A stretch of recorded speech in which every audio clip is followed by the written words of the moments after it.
We'll roll call in just a moment here.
Okay.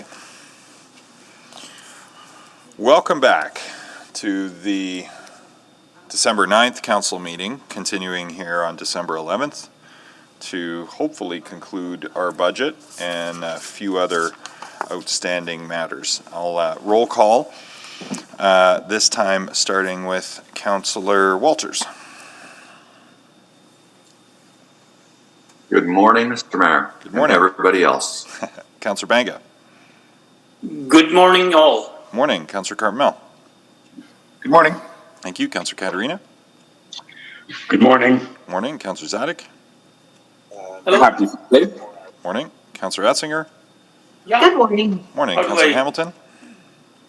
Good morning. Morning. Councillor Henderson. I'm back. Thank you. Councillor Knack. Good morning. Thank you. Councillor McKean. Good morning. Thank you. Councillor Nickel. Good morning. Morning. And Councillor Paquette. Good morning. Morning. Okay, so just a little bit of agenda management here. We've got a couple of late-breaking items pursuant to the news of the departure of Mr. Ewan. We do need to establish a city auditor recruitment committee. There is a bylaw before us to do that, and he's graciously given us almost 8 months of notice, so that's plenty of time to run this process, which we've just done. So we need to add 7.3, the bylaw, to establish that committee. There's also two private items for us to discuss, just a bit more information before council recesses for the winter break here. Those would be 9.1, the security update verbal report, subject to section 17, 18, 24, and 27 of FOIP, and 9.2 is city manager transition and onboarding briefing verbal report, section 24, and that's a mayor's office report. So could I get a motion to add those? Councillor Knack? So moved. Oh, Councillor Essinger's moved to add them. Councillor Knack has seconded. Any questions on the adjustments to the agenda? I think we should still be able to finish this morning, but the over-under was Friday at 3 p.m., so. Okay, any questions? I'll just take unanimous consent then, or do you want to try a, Can do you want to we try a have thing? open to make sure everybody's logged Okay. in? And let's not try having that, any because we may difficulty. need to run some votes here in a minute. So, reminder, you need to be in Wednesday's meeting to vote. We have December all the 9. votes except for one. Yeah, no, I'm not logged in right now to the right meeting, so I'm a yes. Maybe I'll remember my password one of these days. I got nothing. Yeah, I'm a yes. We have all the votes, Mr. Mayor. Display the vote, please. And some additional information, we've had a request to speak to the budget. I've written the name down on your sheet in case council wants to consider that. Okay, well, we've already had a public hearing on the budget, and we don't usually hear from folks at council outside of those public hearings. So unless there's a request or a motion forthcoming to add a speaker, not hearing any, then we would encourage Mr. Rockarts to send us correspondence to and provide feedback in writing at this point in the process. Thank you. Okay, so next, then we will resume our discussions on the operating budget. We were at operating, oh, I don't have the one in front of me, the last operating amendment. We're at Op 12, Mr. Mayor. Op 12, okay. And who had moved that one? It was Councillor Paquette, seconded by McKeon. Councillor Paquette, go ahead.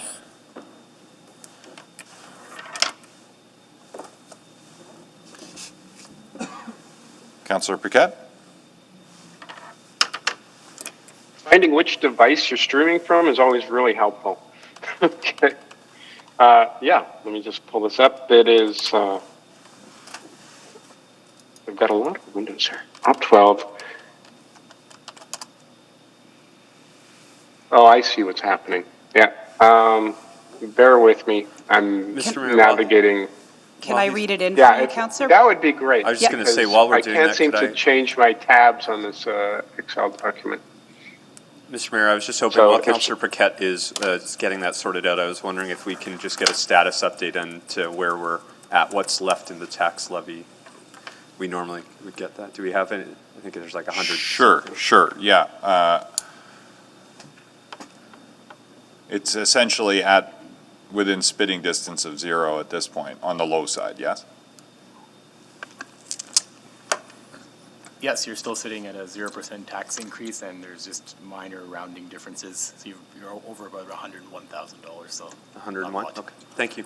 Okay, so if there was 101,000 in additional expenditures, that would even it out to precisely zero? Yep. Based on our estimates at this time. Okay. No, that's helpful to ask, and that's given Councillor Paquette a moment to pull up the Green Shack motion wording, which is also on the screen here. Yes. And here we go. That reduction strategy number 54, Green Shack program, $0.13 million cost, included in attachment 3 of the November 16th, 2020 Financial and Corporate Services, FCS, 00078 be added back to the operating budget funded through an increase to the tax levy. Okay, that's before us here.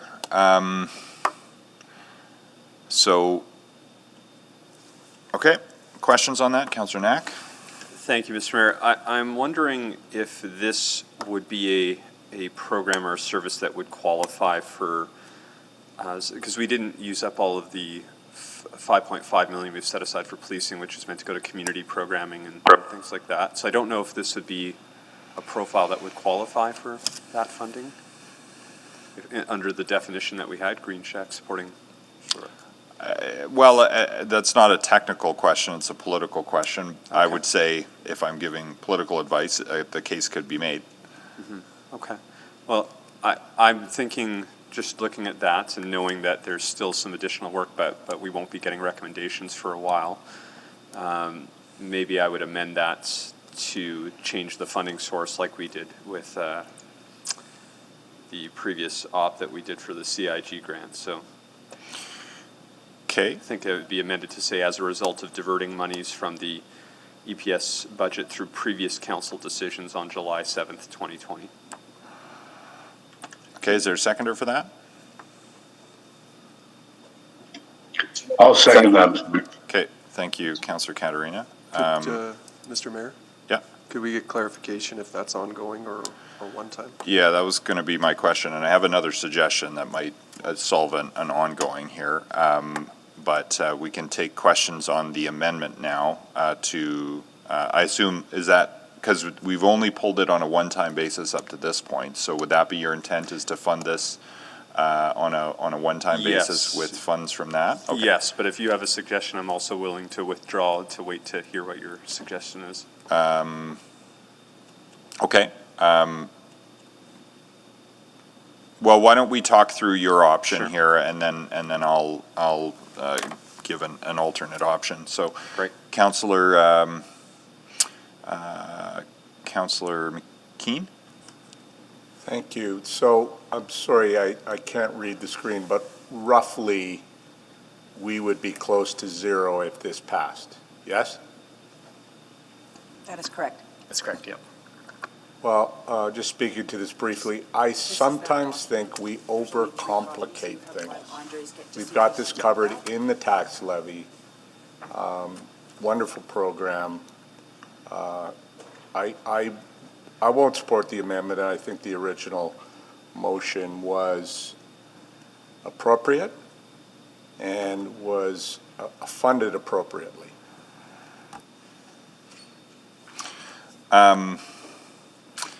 Thank you. I'll pop on here and I appreciate the spirit of the amendment, but I think this is an important program that we should keep going and keep going on an ongoing basis. And so that might well be the case for a diversion from those dollars liberated from the police budget to support community investment programs like this. But I think this is something we were doing before that I'd like to see continue. And so we have about 100,000 of ongoing tax levy available, and then we're only short 30. And so my suggestion would be that we've already made one reduction to our office budgets to cover, just to true them up, but I'm quite comfortable absorbing the mayor's office share of 30,000, and I think the councillor's office should, on an ongoing basis, be able to take a proportionate share of a $30,000 reduction to our budget. So my suggestion would be that we fund it with at 130,000 from the tax levy, offset by a $30,000 ongoing reduction to the mayor and council budget. The I'd kids like to need it more withdraw. than we do. I'd like to withdraw my Okay. amendment, please. All right, I'll make that amendment to adjust the motion to be partially funded by a $30,000 ongoing reduction to the mayor and council office budget. Second. Thank you, Councillor Knack. And then just to speak to it, the force and effect of this, to be clear, would be that this program would be funded on an ongoing basis with ongoing sources of funds. And I'm sure that we can, we accommodated a many $100,000 reduction on a one-time basis for this year because of COVID. I'm sure that we're going to have some reductions in 2021 related to COVID, and that we'll be able to absorb this even just with vacancy management and expenditure management in our offices. So it's not a limitless source of funds, but I think in this case we could true it up and stay at zero. So happy to take any questions on that amendment. Councillor McKean? I won't support this, and I won't support it quite stridently. I think, and I'm quite comfortable with this decision of mine, because back before I was on council, I argued that the quality of council debate and decision-making is supported by staff. And I haven't heard anything in this recommendation that suggests where this money is going to come from. And I just, on behalf of my staff, and who've been working their tail off during this pandemic. I just, there's a symbolism here that I think is wrong. And I think it's the wrong place. I think the 1.3, whatever it is, we could find this within the general budget. And we keep going after city councilor budgets because it's expedient, and the mayor's budget because it's expedient. But I think, and it's not a popular position, I know that, but I really think the staff that supports us does incredible work and are incredibly important. So if this was from the photocopying budget, or the travel budget, or the training budget, if it was more specific, I might be able to support it. But I suspect it'll be evened out across the ward councilors' budgets, and I'll have to reduce further, or the next council will have to reduce further the staffing complement. And I suspect the rest of you are the same, but Ward 6 is busy. And so that's why I won't support this. Councillor Essinger?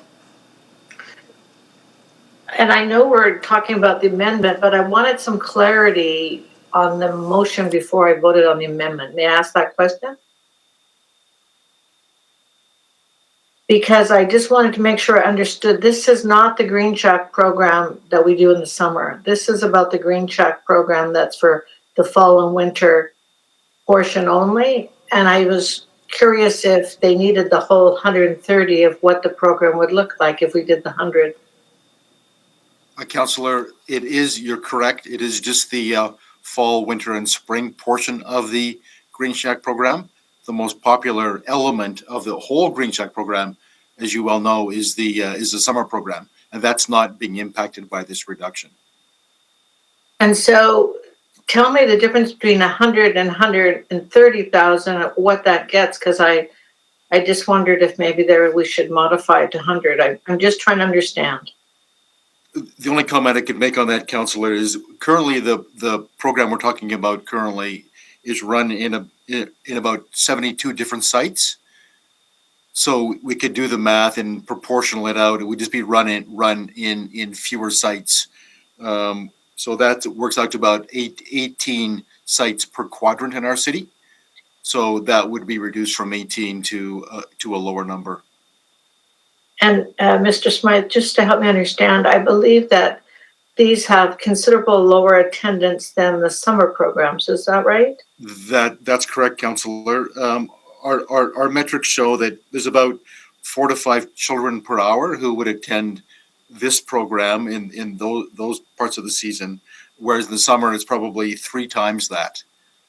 So up to 12 to 14 or so children per hour. Okay, thank you very much. Now, Mr. Mayor, I don't know how I would do this, but I would love to have just allocated the 100,000 to this program. Do I wait till this amendment is defeated, or can I do that now? You could also move an amendment to fund it at 100,000, and then we'd vote on the higher number first, and then the lower number, and then true up the source of funds. So it would be, it's messy, but a different strategy to do it at 100 from just, and effectively just from the tax levy would be in order as well. I would like to do that, because I think this is limited. Okay, so Councillor Essinger has moved that we do it at 100. And then we'll have, Councillor Walters had seconded that, so. Okay, so that will be voted on in the appropriate order as well when we come to it. So Councillor Knack? I think Councillor Walters would, I guess this is on the amendment, that's right. Yep. I was just going to ask, Mr. Mayor, Recognizing Councillor McKean's comment, is this something that can come from sort of the common budget or the non-personnel budget of our offices? Yeah, and the short answer is yes, because the mayor's office budget works a little bit different than the councillor's budget, but my assumption was that the 30,000 would be absorbable in the non-personnel costs, supplies, equipment, catering, travel. Travel's going to be way down for a long time, I think. So it was not my intent to suggest that there would be any impacts to personnel who we do rely on in our offices. I apologize for any confusion around that. So recognizing that, I don't know if we just want to clear that up in the wording, just to make it clear based on Councillor McKean's great caution, and I appreciate that. Yeah, it would be to the, I don't know what's the best way to describe it. It's the council common budget, not the councillor's office ward budget. Oh, apologies, They're my two mistake. different Yes, funds. councillor's common budget, and then, yes, yeah, that would be friendly. Okay, Apologies, yeah. Thank you, that helps clear it up for me. It's only that the whole bucket is called the mayor and councillor office budget, but I presumed that within that we'd be talking about the common budgets, not the personnel budgets. So if it's more specific to say councillor's common budget, that's very friendly. Okay, thank you, Mr. Mayor, that will clear it up for me. Appreciate that. Thank you. Councillor Walters? Thank you. Thanks for that clarification. My questions were answered by Councillor Esslinger's very excellent alternative approach, and I hope we don't take 1 hour to figure this out. Thank you. Thank you. Councillor Henderson? Yeah, just to, and I'm of mixed feelings about the 30,000 and whether or not we need the full amount. But I will just say that I think this is work that came out of our focus on being Four-Season City. I think it's going to become particularly important in this particular upcoming season. That kids have an ability to get out and have these kind of resources, if possible. Who knows, will we even be able to do it this year? But it is a program that has been growing in popularity that we've only had for a few years, and I would hate to see it pull back on. Whether or not, I think it's important to hold it in principle. My only concern about the common budget is it's really hard to do this without understanding what the implications of that may be. Understanding those implications won't probably play out until next year. And it'll be another council trying to figure out and replace money that if we haven't been spending it, fine, but I suspect we have been for the most part. So it's hard to know what the implications are. Ironically, if it was split between all of us, it's a fairly small hit. I figure it's about $2,000 per office, and I think we all probably tend to come in underneath by that amount in any given year. But if it's common, it could be a more significant hit in terms of abilities to go to conference, to things like FCM and stuff like that. So without understanding those implications, I'm a little bit worried about doing it this way. It's sort of backwards. It would be better to have this discussion at council services first and understand exactly what this would mean. So it's a bigger hit to the common budget than it would be to our individual budgets, ironically. And that could have implications. So I will continue to listen and make up my mind. I certainly am prepared to support the 100,000, and the 30,000 I'll continue to think about. Thank you. Councillor McKean? Thank you. We are talking about $30,000 for a program for kids, probably many of them vulnerable families. I'll start again.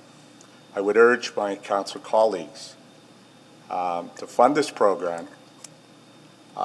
Yes, find a way to fund it, sure, but I suspect that if we asked Mr. Laughlin or Mr. Smythe if this could be accommodated within the overall budget, we could do that, or we might be $30,000 over 0%. Which I don't know what percentage point that would be, but that we're fighting over $30,000 for a fundamental program for families. Maybe it is only 3 to 5 kids in this period, but for those families, it might be an integral part of their life. And that we've spent this much time trying to grind away on Green Shack is not, I don't think it looks good on us, to be honest. And I would encourage people to get back to the 130, Mr. Mayor, I will support it, the reduction to the mayor and council budget, if it's not around personnel. And I'm going to stop talking about this. Thank you. Maybe I'll just close on the funding source option to say that on a proportionate basis, I think the councillor's overall budget's about 3 million. I think the mayor's office budget's 1.5-ish. So I'm happy to find 10 in non-personnel efficiencies going forward. That's probably proportionate to the 16 million that administration has worked to find across their whole operation, the million that EPL has found in expenditure management. Again, not affecting frontline service. It was, and I apologize. I mean, I was just trying to find a place that wasn't asking admin to go find this 30,000 somewhere else, because they've already done all that work with the 16 and then the other tough decisions that have been before us. I just thought that, you know, our reduction of 7,000 from the other day got us to 0, which is fair, but didn't actually reduce our budgets at all when we've asked everybody else, save police, and we can talk about that some more later, to do that. So I'm pretty sure, and I'm pretty sure we're underspent by at least 20 across all of these things every year on the councillor's side, and underspent at least 10 on the mayor's office side. So I think it's entirely absorbable. It's almost a rounding error within our budgets, but it would allow us to fully fund a Green Shack. So I didn't mean to cause a thing with this. It's not, it's just trying to plug a very small hole with dollars that we don't typically spend. So I think we can vote on the amendment to the funding source. And just to be clear, this would be, if it's 130, it would be 100 tax levy plus 30 from our offices. We'll vote on that number first in a minute, and then if that passes, that would be the funding strategy. Then if that fails, though, we would vote on 100,000 just from the tax levy. So from tallest to smallest. So, but now just to swap the funding source for the 130 from being all tax levy, which would put us over 0 by an infinitesimal amount, please vote, to swap in 30K from our combined non-personnel budgets.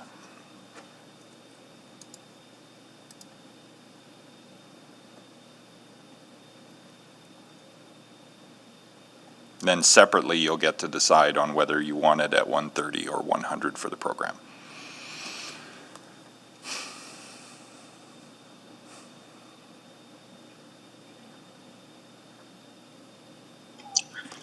Yes, Madam Clerk. Thank you, Councillor Katarina.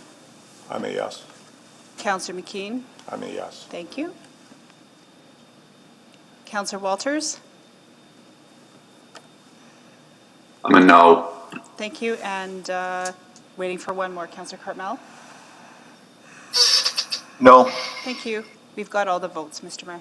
Display the vote.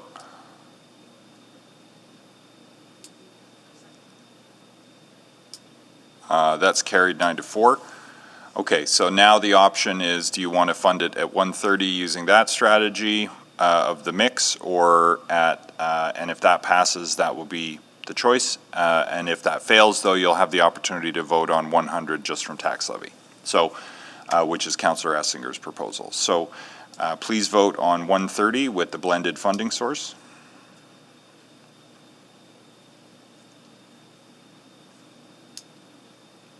Yes, Madam Clerk. Thank you, Councillor Katarina. I'm a yes. Thank you, Councillor McKean.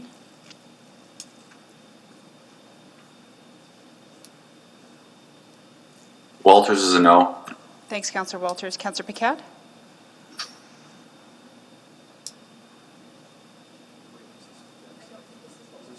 Sorry, hang on, we got a small,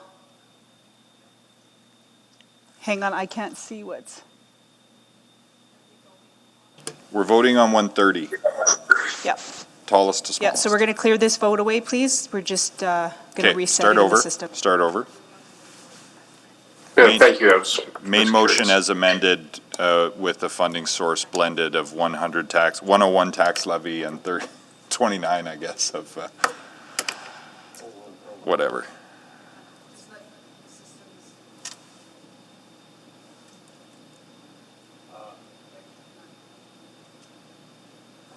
Point of privilege. Yes, Councillor McKean? The vote on my iPad says I'm voting to reduce it to 100,000. Sorry, Yeah, no, we're they're just clearing it? canceling that vote, so, Thank you. so disregard what's on the system right now. We'll get the right question put in the vote.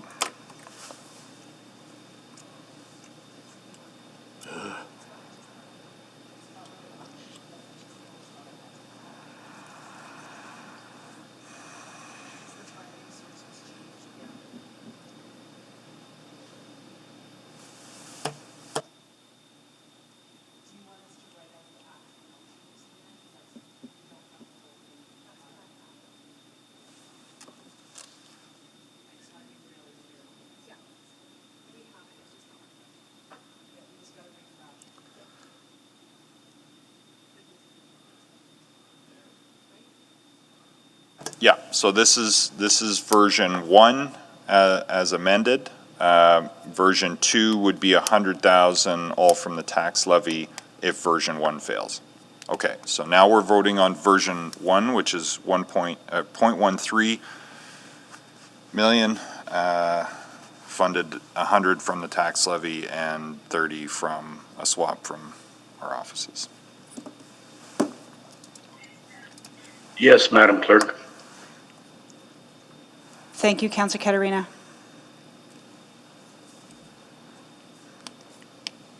Councillor Paquette?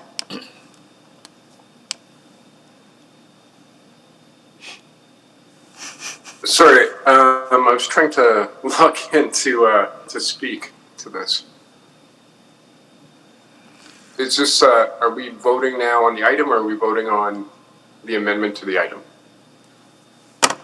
We already voted on the amendment, so. That's what I thought, so I was trying to. So, yeah, no, I should have given an opportunity for folks to speak to the choices that are before us, and it's fair to speak to both, so please call back the vote. We'll recall the vote. Okay, so speaking to the two options before us, Councillor Paquette, go ahead. Yeah, so I just want to thank the mayor for this suggestion. This one is for the children, quite literally. And so, one of the things that we talked about to answer, I think, a bit of what Councillor Esslinger was asking during our brief discussion about this with Mr. Smythe, we played around with the idea of also engaging community leagues to see if any of them wanted to engage in this program, if that would help keep it alive. So I'm not sure now if we're going to be using this entire budget or a portion of it, if we are going to be engaging with community leagues to help deliver this program. But either way, I'm pretty happy. If we do engage with community leagues, there's an opportunity for some minimal savings. And but I guess that remains to be seen. But again, I just want to thank the mayor for bringing forward this option. I really appreciate it. Thank you. Thank you. Councillor Hamilton? I just wanted to speak to this briefly because I voted against the other amendments and I'm going to vote against this. And it has to do with the ongoing funding source coming from council budgets. Now, I'm not trying to be protectionist. I'm under no illusions that, next year is going to be the year of travel.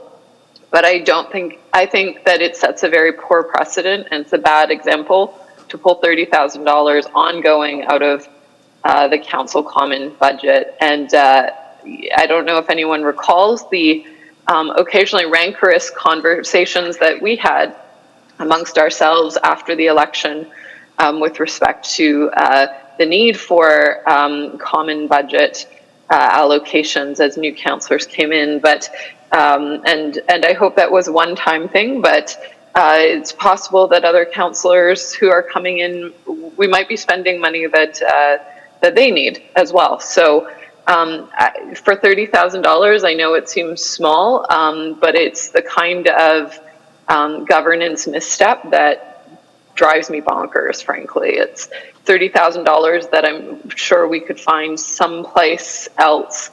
And if this was a one-time thing, as it was in the spring, I would have less of an issue with it, but as an ongoing expenditure, I think it's a very poor I think it's a very poor move on our part, so I won't be supporting this. Thank you. Councillor Essinger? Thank you, and I won't repeat what Councillor Hamilton has said, but I look at 100,000 as being 3/4 of this program. And if we work together with the community leagues, work with other partners, I'm sure we can actually get the additional funds. The majority of this program is in place. It allows the administration to go forward with it and get creative. And we know some other programs that the city has had the community leagues take over has cost less money. So I think maybe there's ways to be very disciplined in our money, understanding that we want to do these programs. I just think that as good stewards, I don't want to start dipping into things just to do some nice programs. I want to make sure that they stay. And so the 100,000 in the tax levy makes sense to me. Thank you. Thank you. Anyone else wishing to speak? Not seeing any. Please vote on the 0.13 option first.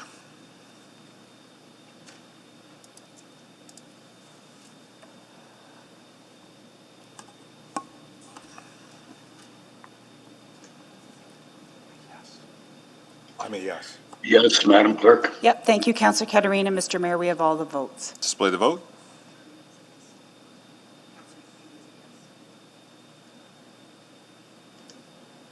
That's carried 7-6. Just leave it at first.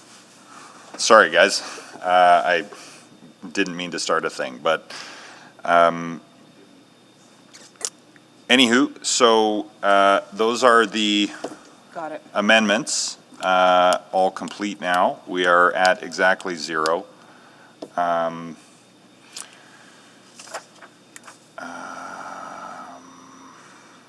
We can vote on operating and capital together, as they are cross-referenced, unless anyone wishes them divided for voting purposes.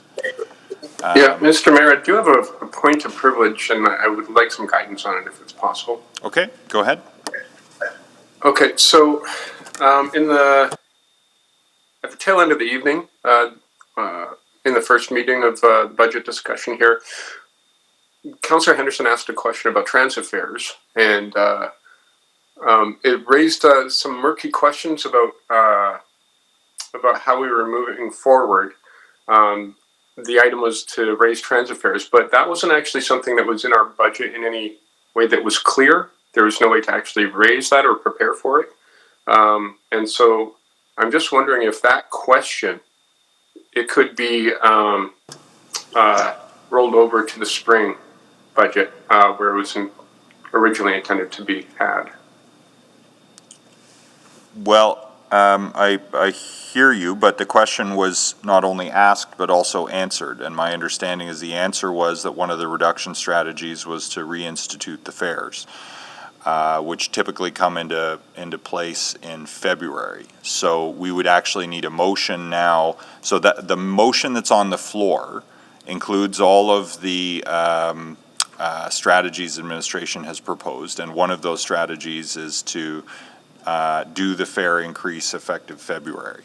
So an amendment would be required to this motion, and I take your point that previous direction was given, but administration has recommended de facto that previous direction be replaced with fare increase effective February as part of the overall budget strategy. So strictly speaking, what's on the floor supersedes that previous direction right now.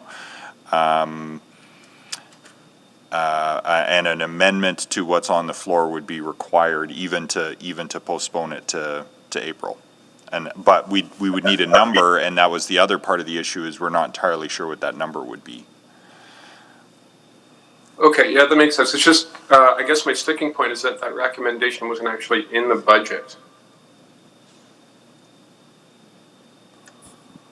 The budget, as I answered previously, the budget is included in the fare component of the budget documents.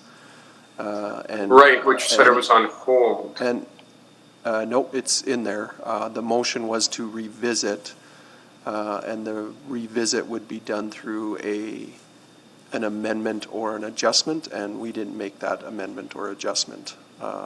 As the mayor said, if council would like to, then we'd have to find a funding source. And at this point in time, the only thing I can think of is tax levy. Okay, I'm sorry, but can you point out exactly where that is in the budget? Councillor Paquette, page 10 of the cover report actually identifies this issue.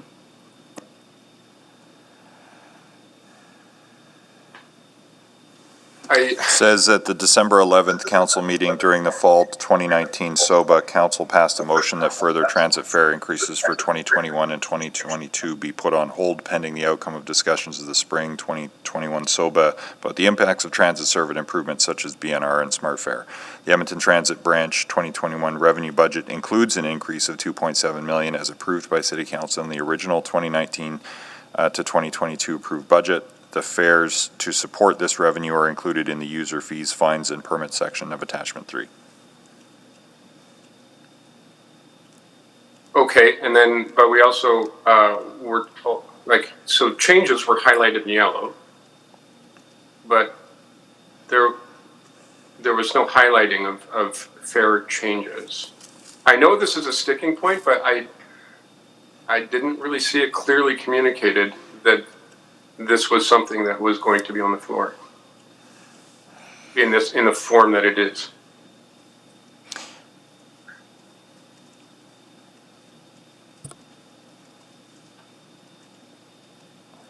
And I know I'm trying the patience of council and of the chair right now, but I'm just wondering, Well, is there a measurable difference that we can say for sure will occur if we wait until the spring operating budget to discuss this, or if it must happen in February, and we know what that financial impact will be with surety?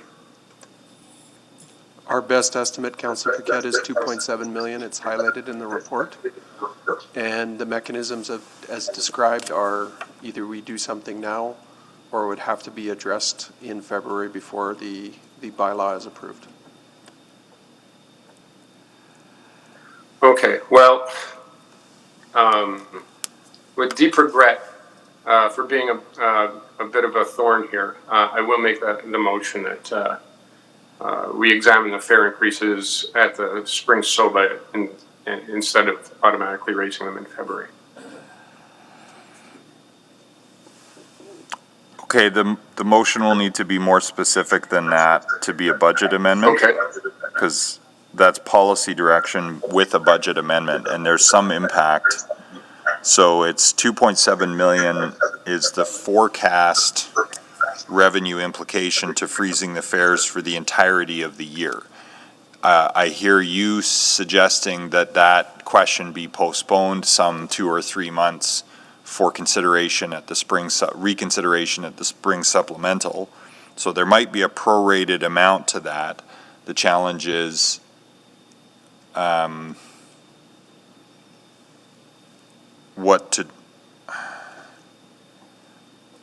estimating what that would be if that's the intent, and if the assumption then is that the fare increase would kick in later in the year, or if your intent is to suspend it for the year entirely,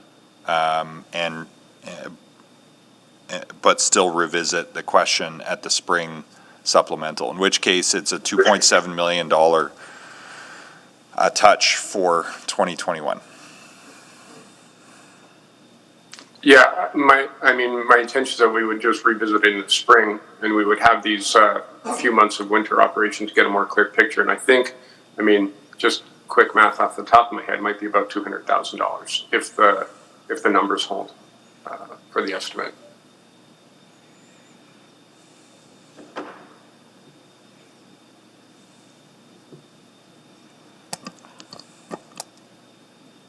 But your assumption would be that the fare increase would kick in then for the balance of the year. Well, that would be that is the default assumption based on the previous motion.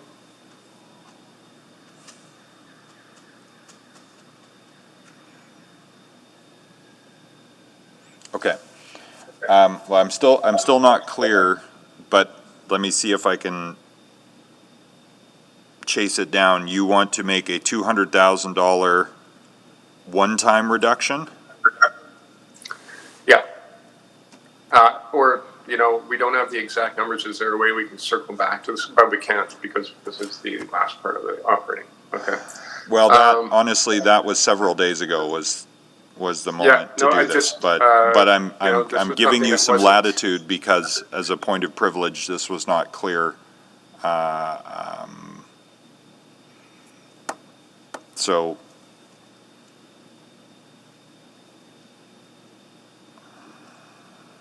for the funding source, maybe we could use it from appropriated reserve. One time instead of putting it on the tax levy. okay, so to delay the increase in the fares by 3 months,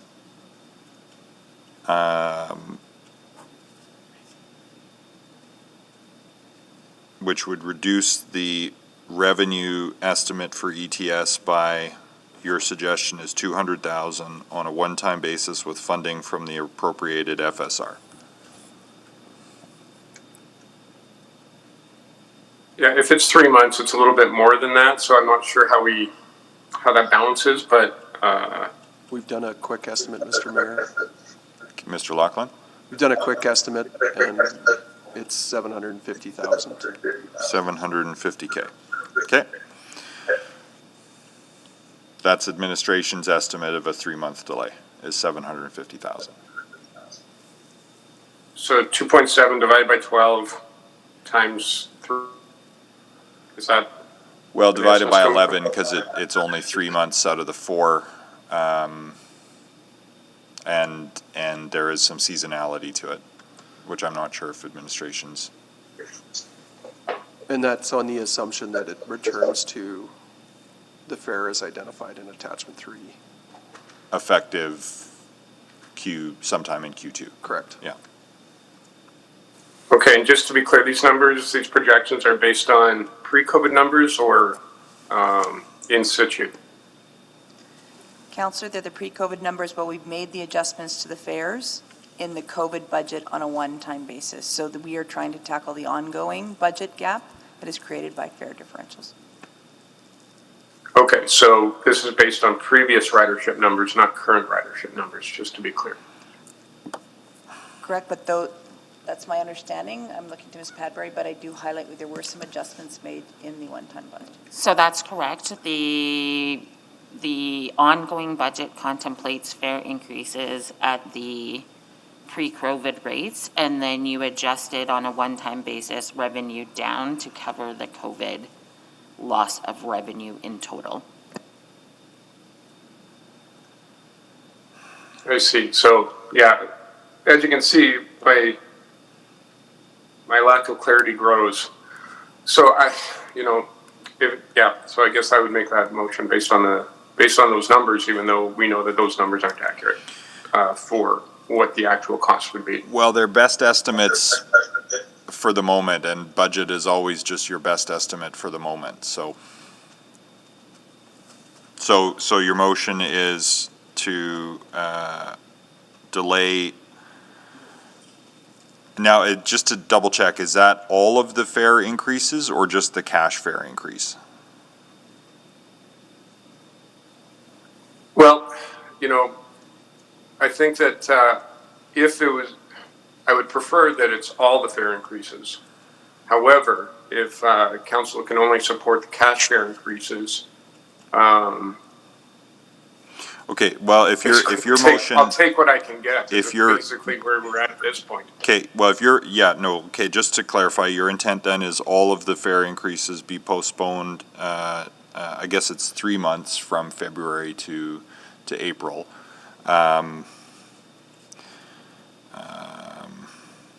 Or which would be May 1st, I guess. Because instead of February 1st, May 1st? Okay. And that's still 750? Okay. So that's the motion.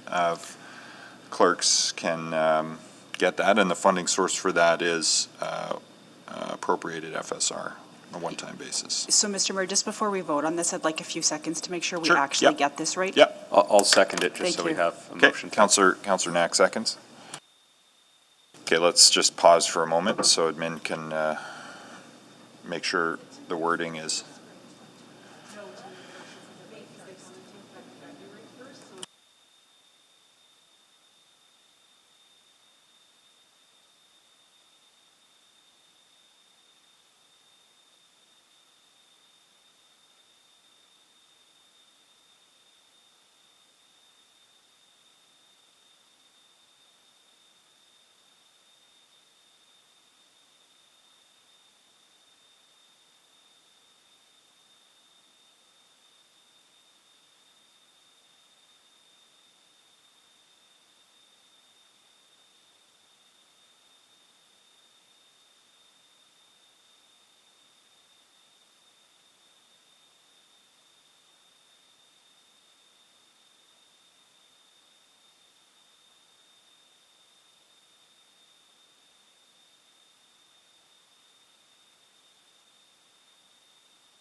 So, Mr. Mayor, just before we put it into the system and we call the vote, just want to read this out and looking for an okey dokey. The transit fare increase in 2021 be removed from the Edmonton Transit Services Branch revenue budget for $750,000 on a one-time basis and be offset with an increased transfer from the Financial Stabilization Reserve to postpone the transit fee increase from February 1st to May 1st, 2021, as outlined on page 133 of attachment 3 of the above report. The Councillor Paquette had suggested the appropriated FSR, but that's for COVID-specific costs, and this direction precedes COVID. So administration's suggestion is that the general FSR is a more appropriate source. So I just want to double check with Councillor Paquette if you'll take that advice from Ms. Pearson and co on that funding source. Absolutely. Okay. Okay, so you're satisfied with that rendering of the motion as the mover? Yes, I'm very grateful for it. Okay, and, okay, so that's before us now. Do we have a seconder, Mr. Mayor? Councillor Knack was the seconder. Okay, we lost the speakers list there.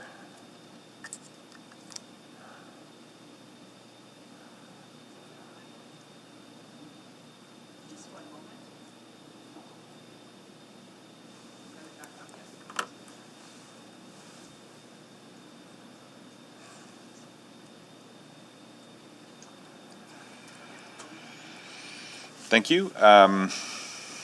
Okay, Councillor Knack. Thank you, Mr. Mayor. I think I'm just going to speak to it, if that's okay. That's fine. Okay. So I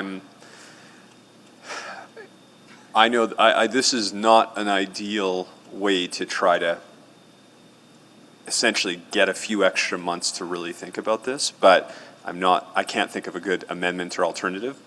But I'll tell you why I am interested in supporting this, which is that if I'm correct, the change on February 1st would then make Edmonton the highest single-use or cash fare across Canada now, except for Vancouver's Zone 2 fare. But in terms of the single fare approach for cash, it makes us the most expensive. We're right now in line with a number of other cities. And we've talked a lot about the existing transit service, and part of why I supported the redesign was to start creating a service that I think would justify the cost of being one of the most expensive single fare, or even when you look at the monthly fares, we're one of the higher in the country. And I'm just really worried about that without having everything in place, without having really thought through the final pieces. So I don't like the idea of using the FSR for this, but I don't see a better way at the moment. But I would hope that we could take these 3 months essentially, which, to be fair, will be after then the bus network redesign takes effect, and see if we can really reflect on that and make sure we're doing everything possible to have tried to find a way to not drive up fares. That is a quick way to do that. It's an easy way to try to find some more funding. But I'm not sure we have a system just yet that is worthy of the highest cash fare in Canada, if I've calculated it correctly from what other transit systems offer. So that's why recognizing this is not a ideal approach, but without an alternative, I'd like to see if we can hold off for 3 months and really dig into those numbers and, as we set mill rate, see if we can understand if there's either a different approach, or if truly there's not, then so be it. Which at least at that point we will have a new system that I believe will be much better than what we've offered in the past, and maybe that therefore is worthy of that increase. But I just feel I need a little more time to think it through, so I'd be willing to support this right now. Thank you. Thank you. Councillor Henderson? Yeah, I've been uncomfortable about this all the way along, which is why I asked the questions. I recognize that it was a tough ask when council is determined to stay at 0%. But the effect of that is, and this is why I think it's worth thinking about further, and ideally I wish we weren't doing this at all. The effect of this is in order to hold 0% on tax, we're giving a pretty significant increase to everybody using transit. So are we really doing 0% at that point? It begins to be a little bit of an optic. And it does so for people, particularly in this circumstance, who are taking transit, I think, particularly right now because they have to and have no other choices. And at a time when I worry as well that it actually may backfire, that it doesn't actually mean extra revenue.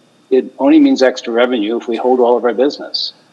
And I'm not particularly convinced that will happen, that it will make it harder. It will change some people's thinking about transit. We've already seen that. Already, I think our transit fares are high enough to be a discouragement to using it. And I've felt for a long time that this idea that we could automatically get more revenue out of transit by raising the fares really, really discounted what it was going to do to ridership. So, I think there's a tougher question that we have to ask ourselves here.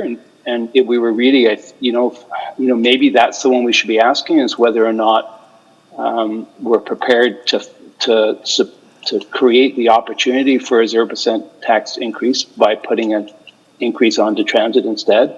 It will be the only thing that we increase this year, because we worked very hard as well to keep the other user fees down, because we're going at 0% increases on the utility fees. So this is the only place where we'll see an increase, and I'm guessing it tends to skew towards the people who can least afford it.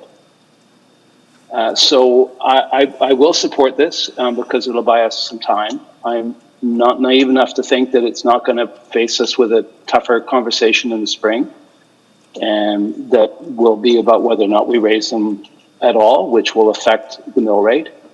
But I have been uncomfortable about this all the way along. And if it was up to me, I'd prefer to see a tax increase and not do this, but I sense that council's not prepared to go there. So I will support this motion, which will buy us some time to see if there's another way to deal with this. And quite frankly, we'll have a much better idea of what the numbers look like on transit by the spring and what the effects of it will be. So based on that, I will support the motion. Thank you. Councillor Hamilton? All right. So I think we've been aware, if I'm correct, of this plan, the business plan from ETS to raise cash fares over the next 4 years, or I would say in the beginning of the 4-year budget. And at almost every opportunity, whenever conversations have gotten difficult, and it's usually at the last minute, we have undermined their business plan. And I just want to shout out to ETS that they brought us a business plan that council approved, and then we have gone out of our way to undermine that business plan. Well, somehow implying that there is no business sense involved in it. So I just want to acknowledge that they have brought us a plan in order to make our transit service sustainable. And we have approved it on one hand and then worked to undermine that at many, many steps. And this is why, at some point in the future, when we have the opportunity to talk about performance-based rates and transit as a utility, it absolutely needs to happen. And I know that's happening with the RTSC. But I just, these are all good questions asked by my colleagues, but they are governance questions. And I appreciate that they are asking them now, but in terms of the order of operations, I think we have it all wrong. I'm afraid I can't support this because not only did this not come as a surprise, we've been talking about this for 3 years. And if we want to create a sustainable, predictable transit service, we have to take the best advice from the people who operate the thing. We also, sorry, I'm very frustrated by this because this to me is the same conversation that we had in the spring around seniors bus passes. And I think if there's an opportunity in future to talk about setting performance-based rates. There's an opportunity here to talk about creating a predictable utility of transit. It's profoundly important in the same way that waterworks and sewage are important, but our last minute tendency to tweak it because we get uncomfortable is just extremely poor governance. And I think it distracts us from the questions that we need to be asking and the conversations we need to be having around the future of transit and sustainable funding. If we go regional, which will happen sooner rather than later, we cannot be tweaking the transit rates at every turn, bend in the road. We just, we have to trust the advice of the people who are operating our system and who are invested in a sustainable, long-term, well-used, well-loved transit system. And, I take Councillor Knack's note that we have the highest cash fare in Canada. And I think it's important to distinguish that is cash fare. That is not bus tickets. That is not bus passes. And we do offer, perhaps as a trade-off, free and discounted youth, senior, and low-income passes. I don't think that gets accounted into that. But, to say that we shouldn't raise rates because we don't have a system worthy of the rates we're charging misses the fundamental problem here, which is that we need to create a system that is worthy. We cannot create, if it's not worth this money, then what money is it worth? I think that attacks the question from the entirely wrong angle. And, I hate to be the governance Grinch today, but this is yet another example of us undermining the best business planning advice of our administration. And this is I can't reiterate enough. This is why we need stable and predictable planning in our transit service. This is why we need to divorce this conversation from the politics of the situation and look at this issue as a fundamental utility. So I will not be supporting this. And bring us the Regional Transit Commission, please. Thank you. Councillor Banga. Thank you, Mr. Mayor.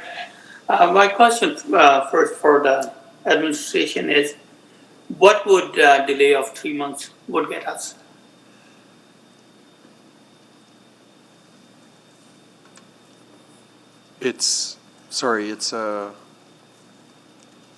Basically it's the fares remaining where they are, and it's a impact of $750,000 that would be set against the financial stabilization reserve. And then we are going to be discussing the fares situation again? That's up to council. Yeah, sorry, thank you. Yeah, okay. And my question is, this is,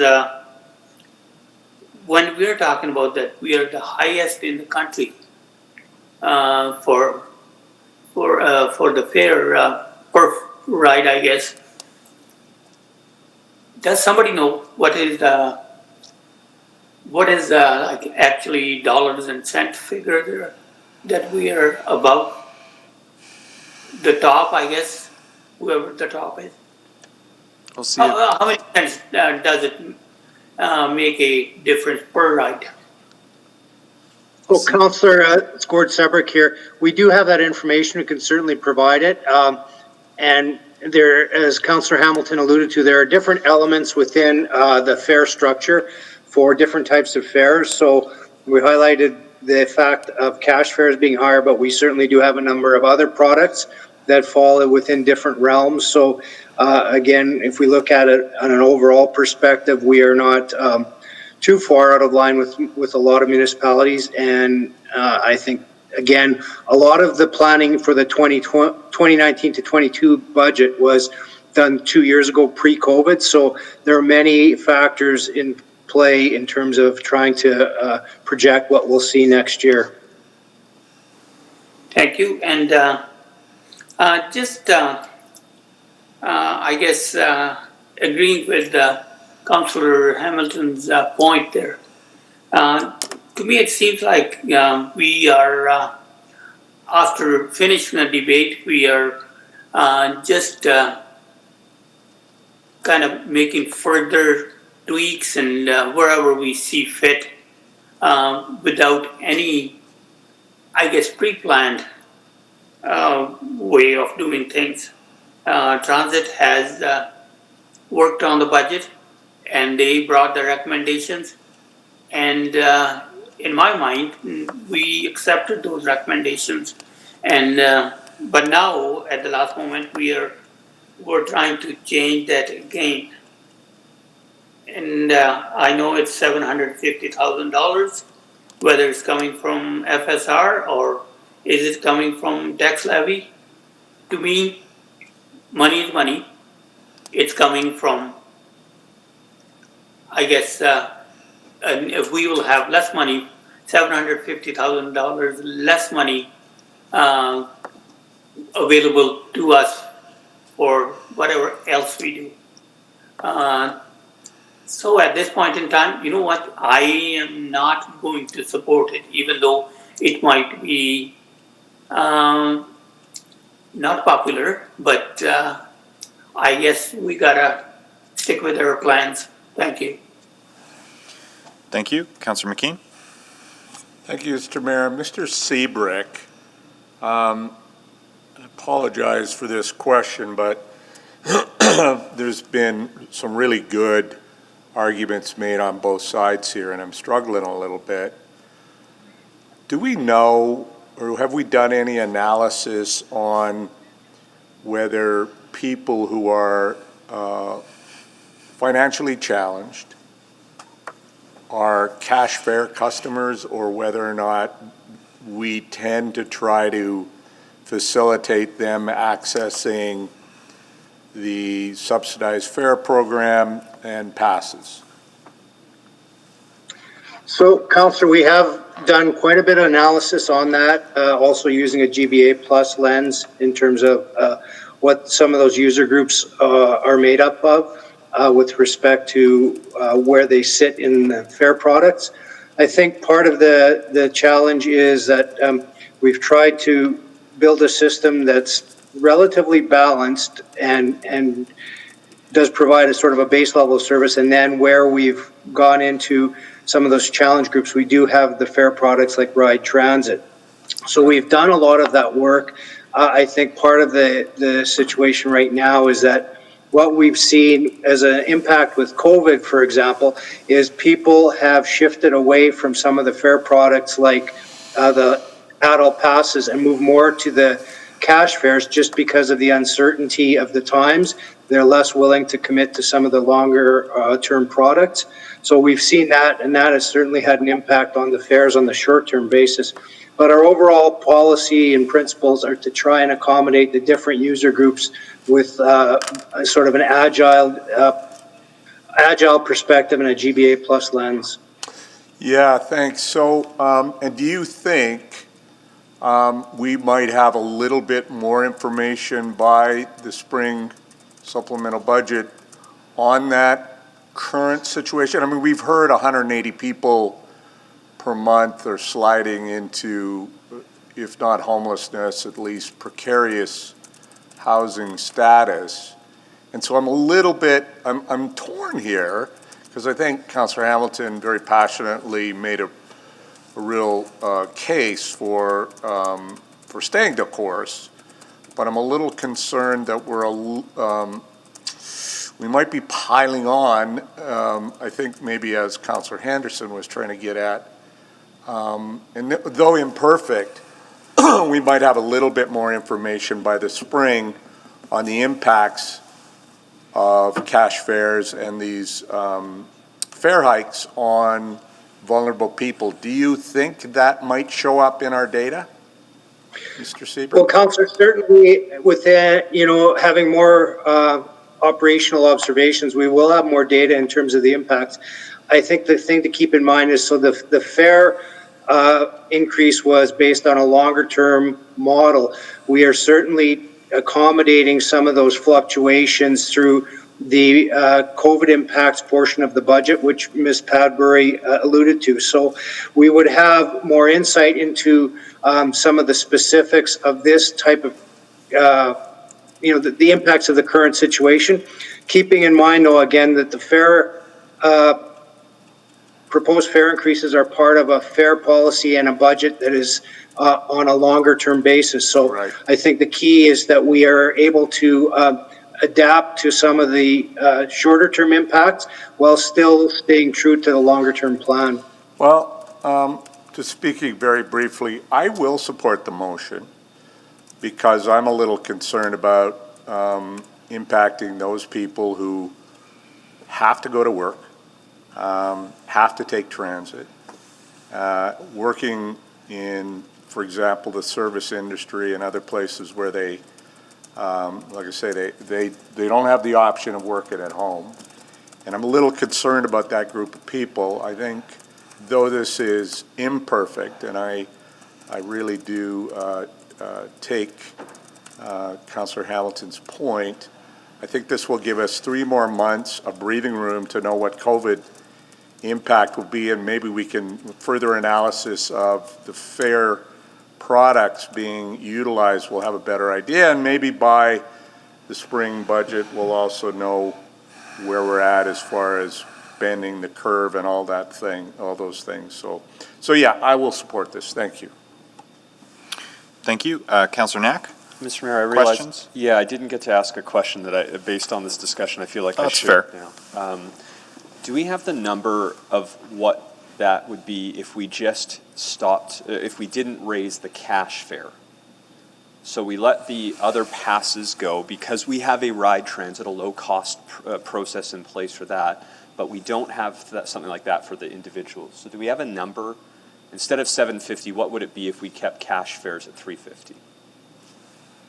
I think Ms. Padbury is just calculating that right now. Okay. For 3 months or for the year? For 3 months. 3 months just to get that understanding and additional context.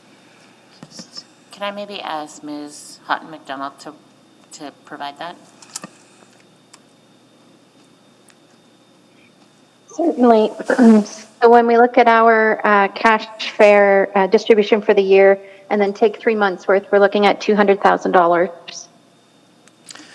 Mr. Mayor, I think based off what I'm hearing, I'm a little worried this won't pass in full, and I feel like it might be wise to amend this to say 200,000 to postpone the cash fare increases. Second. Okay, so we'll do it tallest to smallest. We'll stack them up. So So there'll be two options, $750 to defer all of the increases for 3 months, and $200 drawn from FSR to defer just the cash fare increase for the 3 months. And then doubtless there'll be a further conversation in April. So that's in order. We'll stack that up for voting purposes. Any other questions? Any other amendments? Speaking to it? Councillor Paquette to close. Yeah, thank you, Mr. Mayor, and thank you, everyone. I don't disagree with Councillor Hamilton. We actually do need to have a robust and informed discussion about this, and understanding that regional transit is coming. That is something that we absolutely have to have in a meaningful way, not during a budget discussion. Right now, we're trying to give relief to property owners and businesses, which is great.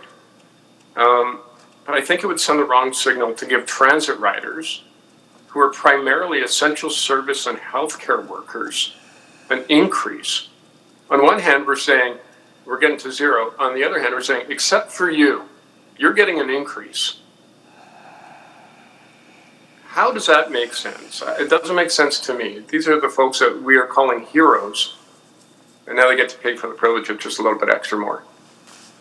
Symbolically, it's I think, a terrible move. And it wouldn't be in line with our stated city goals. And I think we need to look more at the numbers, the elasticity, and what makes the most sense. Council approved this hold, and it's only the effort to squeeze the budget that's caused this proposal for a reversal. We're in the middle of a pandemic, and evidence we have from our own ridership report is that increasing fares does not increase ridership. And we're already having trouble increasing ridership. We will reverse the trend that we hope to see happening. That's just the math of it. It's not even an opinion, that's just the math. We will reverse the trend of increased ridership. We will get decreased ridership.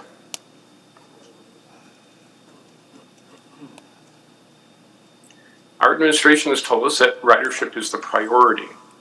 We will not reach this goal by increasing fares. As prices rise, ridership will decrease. Every 3% fare increase reduces ridership by 1% in our own reports. Our operators are under a lot of pressure.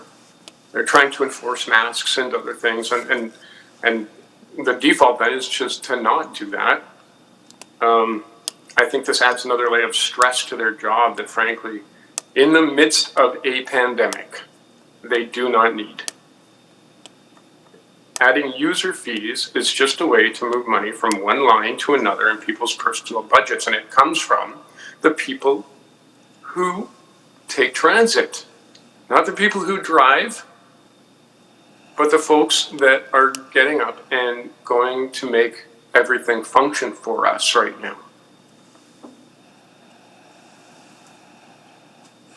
I understand that this is not ideal. Of course it isn't. We're in the middle of a pandemic. If we put this on the tax, it would increase taxes by a marginal amount, but the optics would also not be great. So this is why I've got this here. And that's why I'm not really, I hope the council, I hope that you will support this so that we can get a clearer picture in the fall of what we're actually looking at. And we know that this number in front of us comes from pre-COVID estimates and projections. This is not going to be the actual number that we spend on this. So there's that to keep in mind as well, because ridership is down. So I just hope that folks will support this, because otherwise, while we reduce the property tax, we are increasing basically the transit tax, and that is not in keeping with our goals of trying to increase and attract ridership for greenhouse gas emissions, for road congestion, and on and on and on. This is a discussion we should have, absolutely. And I think the proper time to have this is in the spring, when we can actually prepare it and where changes are actually highlighted in the budget, so that there's clarity about what's going forward. And I appreciate the efforts of administration. And I agree, like, we have actually made a lot of changes in this budget that were not in administration's budget. So this would be one item, but I think that this item really holds an incredible amount of merit. And so, in closing, I just want to thank administration. I want to thank council for your indulgence. And I want to thank the mayor for allowing me to put this forward and for helping me to craft this. I really do appreciate it. And I really hope that we keep in mind all of those folks who wake up 4 a.m. to make our city function in this decision. I understand that to a lot of people, it doesn't seem like a lot of money, but you just talk to people who are going through this pandemic right now, and every added stress is an added stress. And we do not have Thank you, Councillor. Thank you. Thank you. Please vote on the $750,000 option first to freeze all fares for 3 more months. If that passes, that'll be the decision. If that fails, we'll vote on the lesser option. Big. Please vote.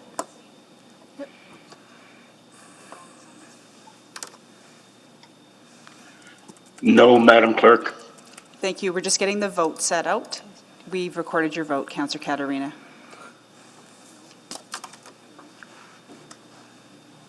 I'm a yes. Thank you, Councillor McKean.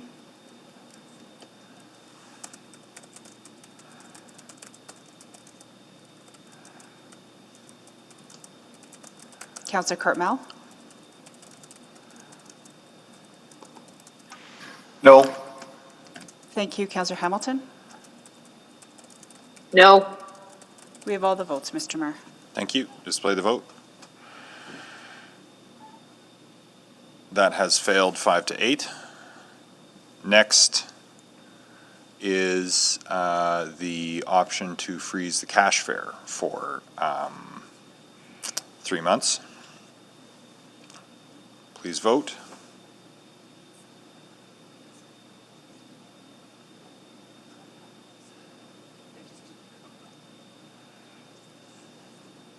We're just copying the next motion in so that it's clear what we're voting on.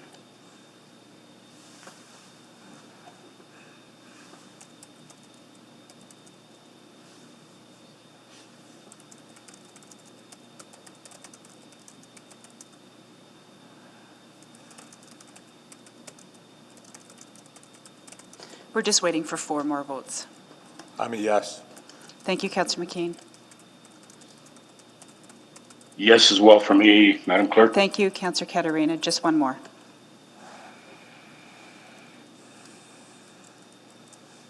And we may need a correction from one of our councillors.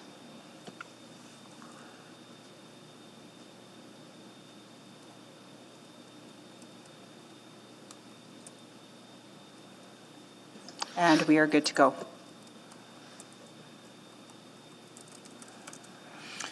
Thank you. Display the vote. That's carried 8-5. Okay. Are there any other amendments? Going once, going twice. Then on the combined operating and capital motions, is there anyone wishing to speak? Do they need to be moved or they're moved? No, they're both moved and they're now both before us as amended.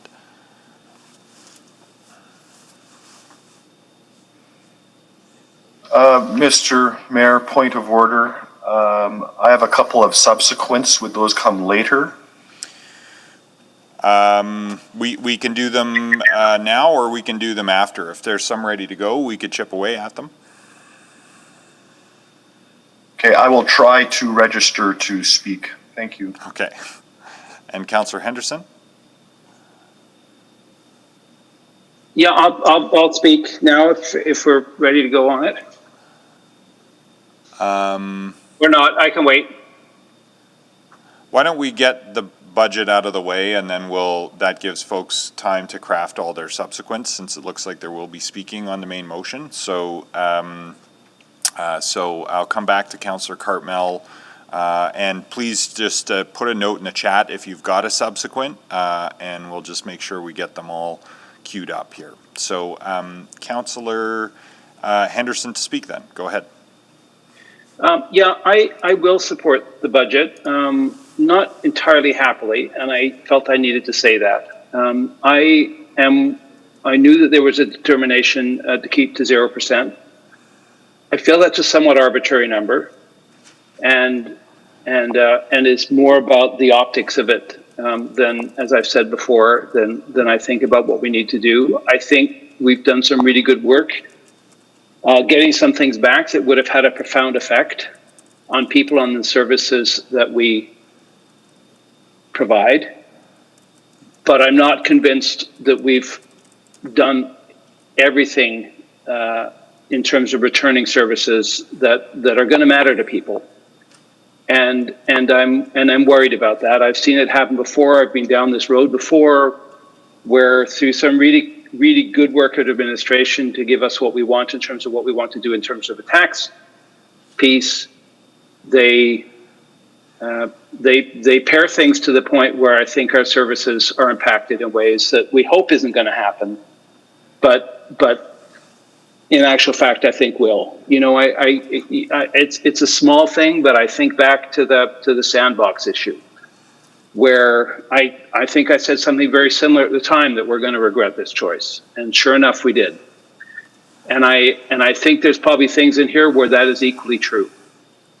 And I'm also aware that when I arrived here 13 years ago, we were having to do significant tax increases in that, you know, at that point we were arguing how to get it down from 8 or 9% to 7% to make up for the fact that a whole bunch of things had been taken out and that hadn't been provided to our citizens that needed to be provided in order to give them the quality of service and the level of service that they would like from us. And I think that is always the trade-off in this question is, and it's the question I've always asked on the doors when we talked about taxes: are you more concerned that your taxes are going up or that your services are going down? And if you had a choice of having your services up and maybe seeing a tax increase, which is the thing that you care about most? And the answer has always been the services, always been the services. So I'm hoping, and I'm prepared to support the budget because I'm hoping that we haven't made cuts here that will impact those services. I'm worried that we have, and that it will be a problem for the next council, and we'll put them in the same position where they're going to have to return a whole bunch of things and look at a significantly higher tax increase to put things back that are important to people, that are about the way we run our city and the way we provide quality service. So I want to thank administration for the really hard work they've done in trying to avoid dire consequence. But I'm not convinced there is not consequence in this budget, and I really felt I needed to say that out loud and say that I have real concerns about that.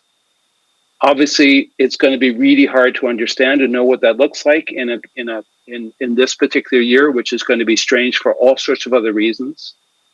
But ultimately, we need to have a real understanding, and this is, I think, what the budget is not terribly good at doing, is about understanding what's actually truly important to people in terms of the quality of the work we're able to provide to them. And I'm worried that there are pieces in here that are going to affect things that will be deeply important to people that we may not even know about for 6 or 7 or 8 months. So that having been said, thank everybody for their hard work, and I just felt honor bound to express my concerns and my worries about what is actually embedded in some of the choices we're making here today. Thank you, Councillor Henderson. Councillor McKean. Thank you. I'll try to be brief. I wanted to thank Mr. Laughlin, first of all, for his service during a really, really tough time. And you've done remarkable work, sir. And I know you're surrounded by really good people. And I want to thank them, too. And Ms. Parison, I want to thank you and your team for the work you did on this budget. You're a relative newcomer, and you've been fantastic. As have other people on the senior leadership team, but also people all throughout the entire administration during this extremely stressful time. And I've really felt it at times. It's been such a grind. And I'm kind of thrilled to be in here today around real human beings, because I live in 550 square feet by myself, and I think I'm getting a little bit squirrely. And if I've been cranky, which I suspect I have been, I want to apologize. And I want to extend that to Councillor Nickel. I got a little cranky the other day with his motion. Very audacious motion, but I think it was Councillor Knack or Councillor Paquette who said we should always be willing to consider new ideas. And so my apologies to you, Councillor Nickel, for my tone of voice the other day and anything I said that may have stung. And, you know, I just want to say I'm feeling this really now, too, that I'm so lucky to work with a remarkable group of people led by Don Iveson. And your work from the chair amazes me. It really amazes me. I would have lost it 100 times during these budget deliberations, and your demeanor has been incredible. Maybe I've been overly touched by COVID, but I really appreciate the humanity of this place, which isn't always exemplified, or we don't see it on TV from other orders of government. But this is the ocean I swim in, and you're remarkable people. All of you, you bring different insights, and you represent different areas of the community. I would be remiss if I didn't thank Aileen Giesbrecht and her staff, and Aileen's sense of humor, which has helped carry me through this time as well. The thing having said all that and being way overly schmaltzy, I hope you'll forgive me that. But I also wanted to say that, you know, when I was back in the day, and I bring it up too much, what I used to do here from the other side, and there was a lot of discussion about core services, and we needed to focus on, or the city needed, and city council needed to focus on core services. And what I think we heard during our public hearings on the budget, that maybe it's COVID related, but I don't think so. I think that recreational services are critical core services to Edmontonians. And so I appreciated Councillor Katarina's motion, and that we supported it because we're going to keep those beloved services open in our core communities. So again, that was just an example of one of my colleagues stepping up and doing fine work. So thank you, Councillor Katarina. I think that probably encapsulates how I'm feeling right now. And thanks to all of you. Thanks, Mr. Mayor. Thanks for those kind words, Councillor McKean, and for your efforts as well. Councillor Essinger? Thank you very much. And I would like to echo Councillor McKean's thanks to the administration and everyone that worked to bring it to this place. Oftentimes you hear it takes a village to raise a child. I say it takes a village to help a council make some great decisions, so thank you. And it's not easy because you're under stress and you have family pressures like we do. I think we can all agree that these are challenging times with the pandemic, reduced revenue, and new expenses. And this budget reflects the city's response to all those conditions. We've had to reduce programs, services, and adjust some of our beloved projects. But thanks to all the branches and the areas that have reduced their budgets, and it wasn't easy. And thank you to the Edmonton Public Library that also tightened their expenses. We all came together to make this budget possible. And we also heard from the public about the value of some of the services we looked at: recreation, our community building grants, transit, services for vulnerable folks. But we also heard about the financial situations of many of our residents, and we responded. This has not been easy or without trade-offs. Did we get it right, as Councillor Henderson mentioned? I'm not sure, but we did our best. We'll work together to adjust if we've made mistakes. We haven't all agreed, but we've brought a diverse perspectives to this table, and thank you to my colleagues for sharing your thoughts. We're not going to make everybody happy with this budget, but we did to the best of our ability. So I'm proud of the work that we've done here together to build this budget for 2020. Thank you. Thank you, Councillor Essinger. Councillor Knack. Thank you, Mr. Mayor. So first, just want to again provide my huge thanks to everyone from administration for this. This actually was, I think, really outstanding work on the budget. To go through what is not an easy series of requests to bring it down to the number that we did, this wouldn't have been possible without the outstanding work between the two of you, the entire team. So I really want to make sure we thank you for that work, because this was not easy. But I think, you know, worth noting that, again, something we talked about a couple days ago, there were a lot of proposed reductions, and most of them we accepted, which actually says to me that you hit the mark almost perfectly. We had a few things we pulled out, and we had some vigorous debate over it, but we didn't pull out most of it. So while those aren't easy reductions that are being made in the budget, I think they showed a level of attention and kindness and compassion in recognizing what we need to do.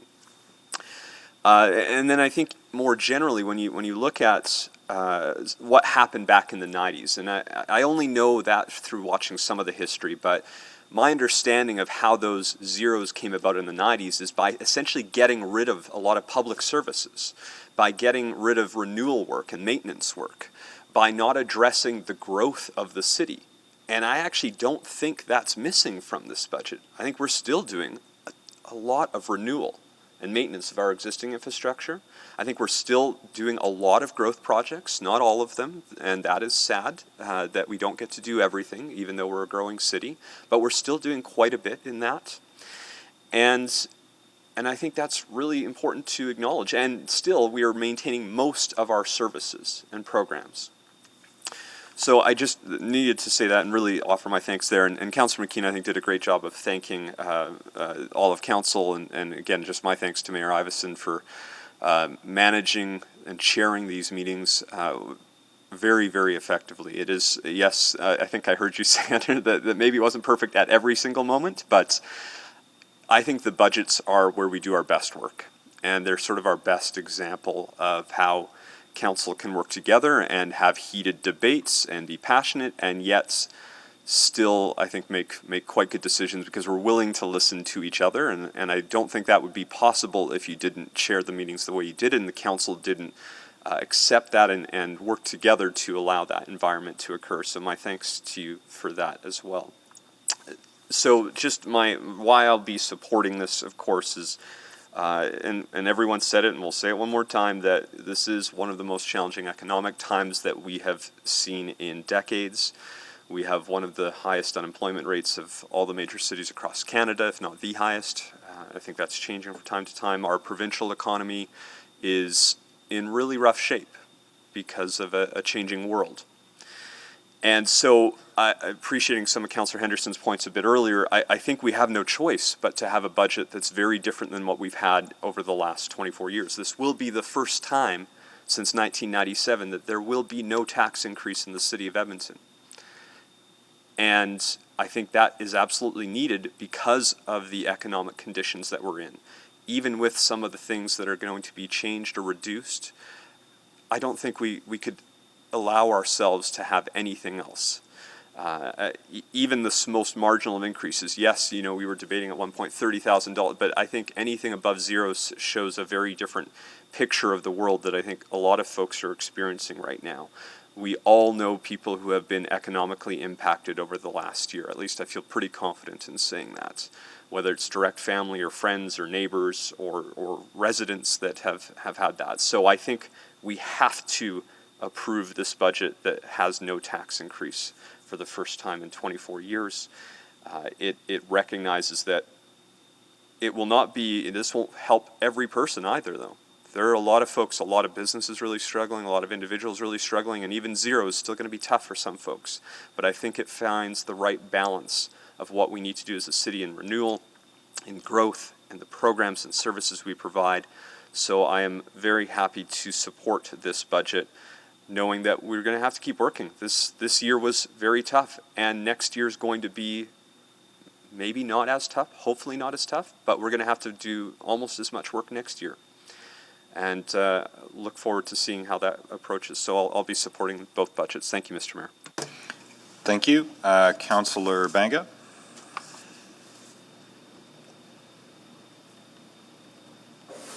Thank you, Mr. Mayor.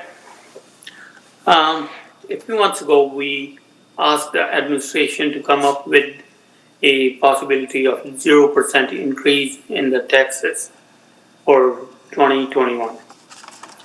And my sincere thanks to everybody, administration. They worked so diligently and leaving no stones unturned. We have tried to keep the services not affected by a lot, but some of them definitely be affected, maybe even a bit. And again, money doesn't matter where it comes from, left pocket, right pocket. It doesn't grow on trees. So somehow somebody has to pay for it. If one person pays less, somebody else has to pay a little more. But again, the budget, it may not be perfect, but this is the best we could do.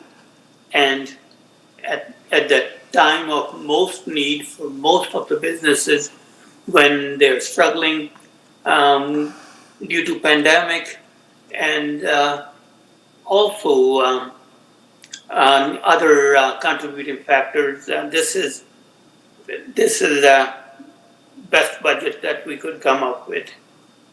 And so, needless to say, I'll support the budget, both budgets.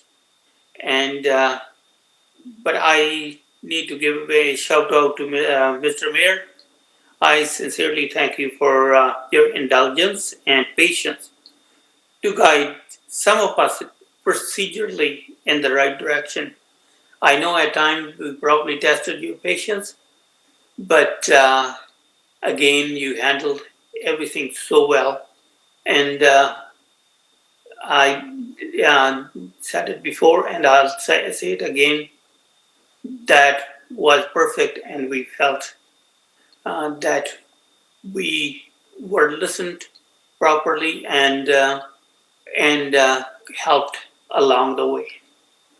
So again, thanks to each and every one of the council members for bringing different amendments, and for good reasons. Most of them, I guess, probably got passed, but the ones which didn't, it doesn't mean they were not valuable or they were not good, but I guess we could only afford what we can afford. Again, thanks to everybody, and it was an unforgettable year, 2020, and hopefully we have better economic conditions in 2021, and we don't have to go into all the nitty-gritties again. I know the budgets have to be discussed They have to be approved, but hopefully things are a bit on the positive side, and we have a little easier time in discussing the budget process again.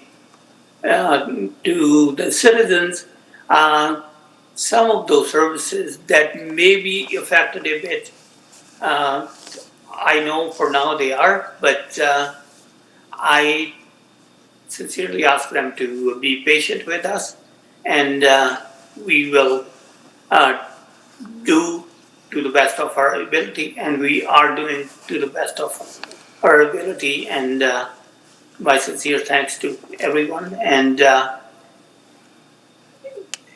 happy 2020 and happy 2021, and Merry Christmas, Happy New Year. Thanks for that, Councillor Banga. Councillor Cartmel is next. Thank you, Mayor Iveson. So I want to briefly echo Councillor McKean's comments, and first of all to Adam and to his team. Adam, I'm remembering a meeting we had about the middle of January where none of this was on the horizon, and this was not at all what we talked about and not at all what you signed up for. And so, you've worked your ass off, and it's clear that you're supported by a great team, and so you really deserve our support and our thanks. And I would call that right the edge of parliamentary language, right there. Carry on, though. Sure, I hear you, but it's true. It is. And the same to Ms. Giesbrecht and her team. It's not easy to shuffle all of these different systems and make sure all the communication's working and keep us all aligned. And eScribe is its own thing. We may need to replace as many as 27 iPads at the end of this meeting. So congratulations to you and your team for all your efforts. I will say that, I'll support these motions today and these budgets today. And I appreciate the efforts, but I think there's more work to do.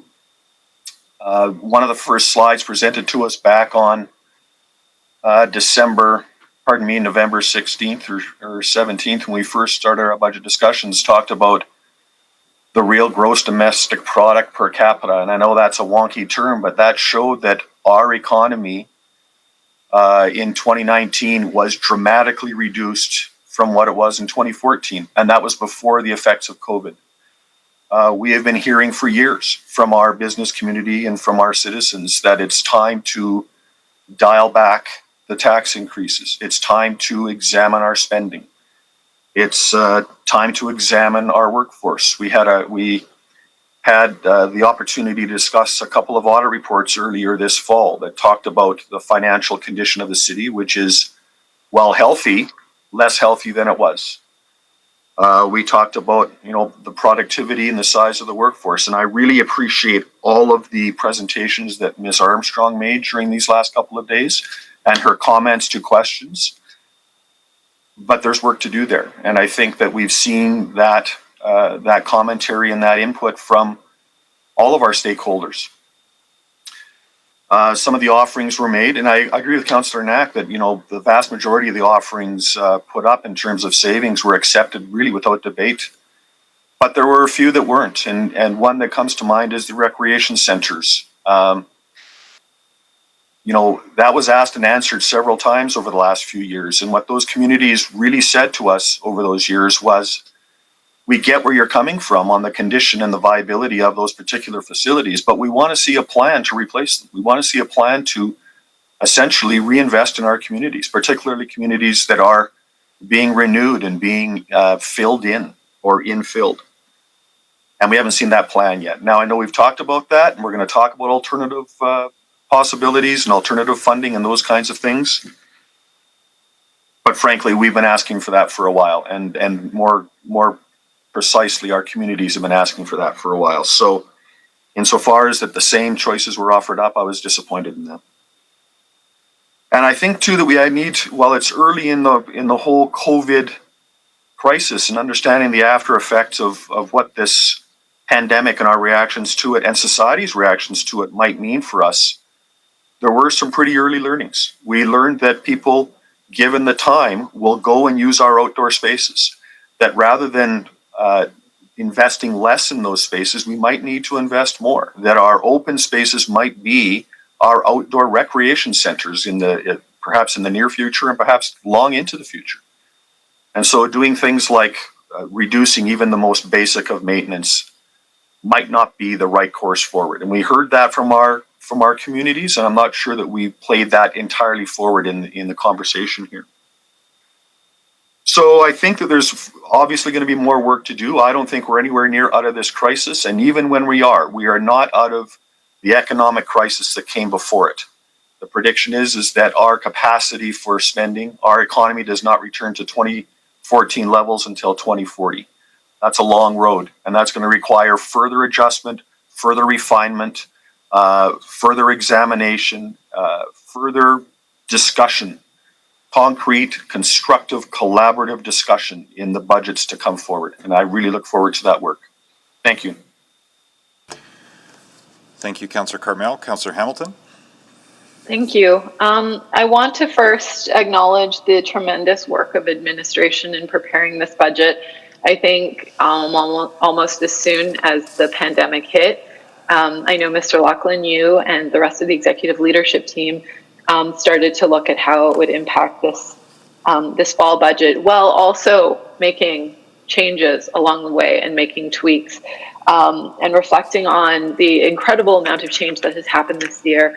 It is a feat not to be underestimated by any sense of the term. So I want to thank you and your team.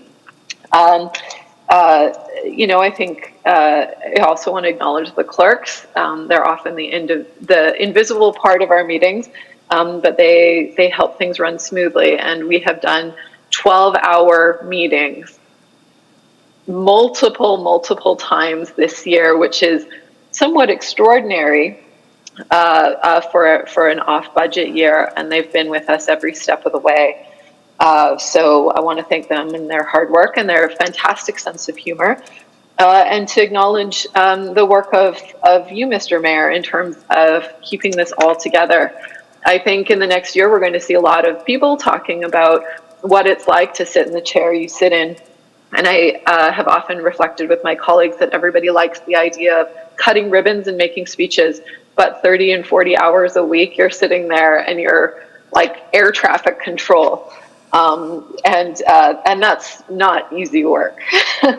If you've ever chaired a meeting, and that, I mean, to anyone running for council, you don't really get hazed until you have to chair your first 5 meetings. Anyway, on the topic of this budget, I hear a lot of points about the service, the tension between service cuts and tax increases. And I would agree that people would rather see services being maintained rather than their taxes being cut. But the tension comes from when we're talking to people out in the communities, and we're going to be doing a lot more of that in the next year, that they like to see the services.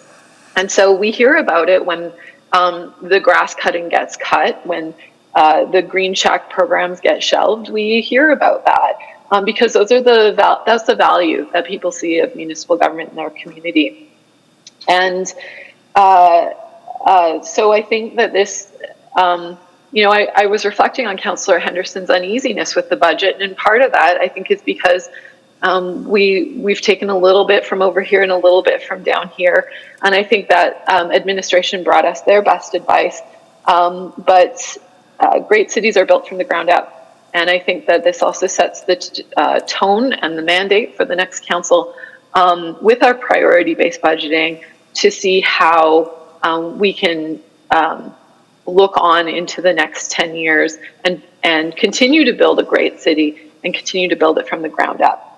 So, and I also think, occasionally I think everybody in this business has heard that something isn't possible. It's not possible to create a pedestrian-only walkway.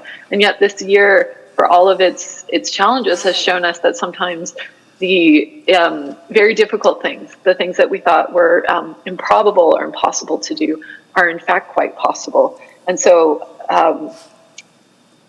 I think that helps set a good tone for the next council to be looking at what could be possible, how we could collaborate with communities, and how we can continue to build up the city I think the most creative way possible. I want to acknowledge that this isn't a good news budget, and that it's going to be specifically bad news for some people. Buried in here are workforce impacts, and that means that some people won't be joining us at the city anymore. And there are some people who perhaps think we didn't go far enough, but I think we need to acknowledge that this will have real impacts on people's lives. This will have real impacts on what next year looks like for some people. And we often talk about budget in these abstract terms. I think it bears acknowledging that there are real human impacts and there's a real human cost in here. And I've yet to meet people, as I acknowledged at the beginning of this, that don't work their hardest to create a bigger and better, more wonderful, vibrant city. So I just wanted to acknowledge that and their work. Thank you, Councillor Hamilton. Councillor Walters? Thanks, Don. So none of this is going to be very original by this point, but that's okay. Firstly, to you, Don, I've been here for 8 years now, and this will be my last sort of fall rumpus, as Councillor McKeon describes it. And so I just want to echo the gratitude for your many years of excellent chairing. Being a good chairperson is an under-celebrated skill in your job. This process can be maddening at times with a good chair, so I can't imagine what it would have been like to be here with a bad one. So thank you for giving me that generally very productive experience as a city councillor. Thanks to Adam as well. This has been an amazing year in some ways, difficult, stretching our capacities and our skills. You've been a remarkable leader in our city this year, and you deserve a lot of applause for your focus and your strength and your honesty with us, and certainly to all of ELT, to Mary and Stacy and Harm and all the folks involved in this budget process. And also thanks to Aileen and all the members of her team to help keep us steady as well. I wanted to say thanks to our citizens and the public who came and passionately fought for the services and programs that they care about. And I think it really confirmed that a lot of the decisions we made in this budget were the right decisions. I'm reminded often in public hearing processes around the budget just how lucky politicians are when their citizens are engaged. So at times we can, it's at 12 hours and 90 speakers, it's burdensome, no doubt, but it's far more valuable than burdensome when it comes to the budget public hearing. So I'm grateful for everybody. I do feel pretty proud of this imperfect budget. It reflects the progressive vision that we set out in Connect Edmonton. It reflects the pressures felt in our business community, and it reflects our humility in that we know that we don't have everything figured out just yet, and there's lots more improvement to do. This budget actually says we can listen more and we can learn more, and it does set us up. I think there's a big question is now, does this budget position us to do the work, to do our part to recover from the pandemic? Does it help us prepare for our reimagine work? And as we head into the next term, do we effectively set up the next council? And I think it does all those things. So in closing, I would describe this as a common ground budget, one that recognizes today's pressures and tomorrow's hopes for all of our citizens. I've come to describe common ground as a bit of an endangered species in political life and government life these days. So I think that we've done something very important here. It's often said that budgets are real value statements. So if our values are common ground and the common good, I think that we've done a good job this year with this adjustment. So I'll support both budgets and leave it there. Thanks, everybody. Well said. Thank you, Councillor Walters. Councillor Zadig? Thank you, and I'm very happy to support this budget, and I echo many of the comments that came before, including Councillor Walters. So I want to thank everyone, all on council and administration and the clerks, and particularly the mayor as well. Some others have been mentioning your chairmanship, and I think it's worthy of note. And I do note that you've been in these meetings, pretty much the only one in chambers from time, and we have that modest request for new chairs that ironically will probably come Monday after you've sat in these old chairs for many days, many weeks. But yeah, thanks to everyone, and good debate from everyone on council. I think everyone made a very meaningful contribution. I'm happy where we got. I was trying to get a bit below 0%, but I didn't really have too many strong strategies for that. So, I mean, I'm happy with where we ended up at 0%.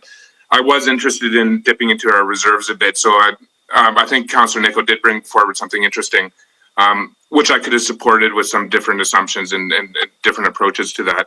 But that was also helpful for the debate, and I wanted to recognize that. I did make a few difficult no votes recently that would have got us a bit lower, but that's okay. And yes, 0% is symbolic, but I think it's a very important symbol right now. I think it's quite important. And dipping into the common budget for councillors in the mayor's office, I think was appropriate in a few instances. Hopefully, maybe that can be corrected once we get into better financial situations in the future. But for now, there's money there that can be used for kids, quite frankly, and for some of the other aspects that we debated today and recently. So I'll also note that this is the adjustment to the 4-year budget previously passed. That point's been made a few times by several on this council. But that's what it is. We're just reflecting the current times. Now, the current times include a pandemic, and I think there's been some different thinking about service delivery for the city of Edmonton in general. And I do think that this is precedent setting. So as much as this was an adjustment to an existing budget, I do think going forward, we're going to be doing city government a little bit different. That's up to whoever's in the council seats next term, but the direction from administration and the cooperation between administration and council and the good ideas coming from our public.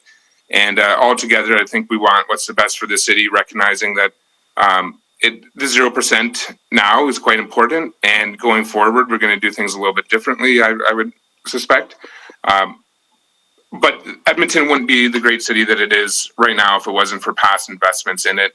And some of those past investments required us to have the tax increases that we've had over the past 2 decades. It's a growing city. It has growing pains. We have a lot of infrastructure to take care of. 0% is forever and not sustainable going forward. But right now, I think this is really important.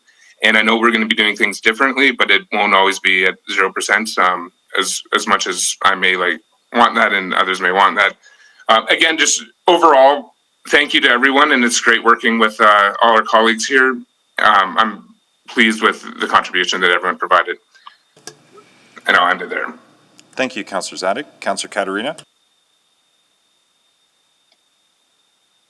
Thank you, Mr. Mayor. And I recall the first TV interview that you did, and Councillor Henderson and Councillor Sohi and Councillor Katarina in 2007. I think it was City TV at that time. Can't remember. But breakfast television. We sure looked pretty good. And I think that that journey, I think it's important to understand sort of the journey of some people that have seen the historical change to the way the city operates. I know one of my biggest surprises that I got in 2007 was realizing that the city did not operate with a chief financial officer. There was no CFO at that time. The city manager basically took care of that position. So it seemed odd to me that an entity of this size didn't have a CFO to operate with. So one thing that's also been obvious to me is the importance of these subsequent budget adjustments. They just the name itself seems like they're inconsequential to the 4-year budget, but this year in particular has shown us that subsequential budgets, SOBAs and SCUBAs, are extremely important and extremely consequential to our citizens, to our staff, to council, in making some really meaningful decisions. And having the opportunity to do that, I think is a credit to history as well, and the evolution of how budgets are actually put together, how they're conducted. More so in 07, budgets were 1 year at a time. You really couldn't budget for a project that lasted 2 years. Capital budgets were separate from operating budgets, where the two weren't linked. So you built the rec center and then said no to staffing on the operating side, which seemed a little bit odd as well.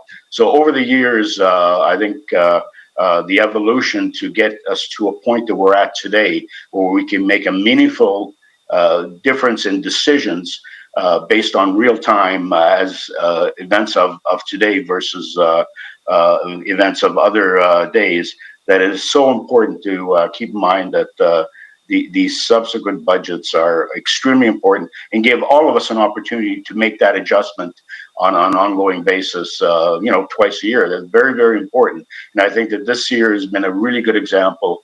The challenges that were thrown at us in the middle of a 4-year budget that we actually were able to react to twice this year.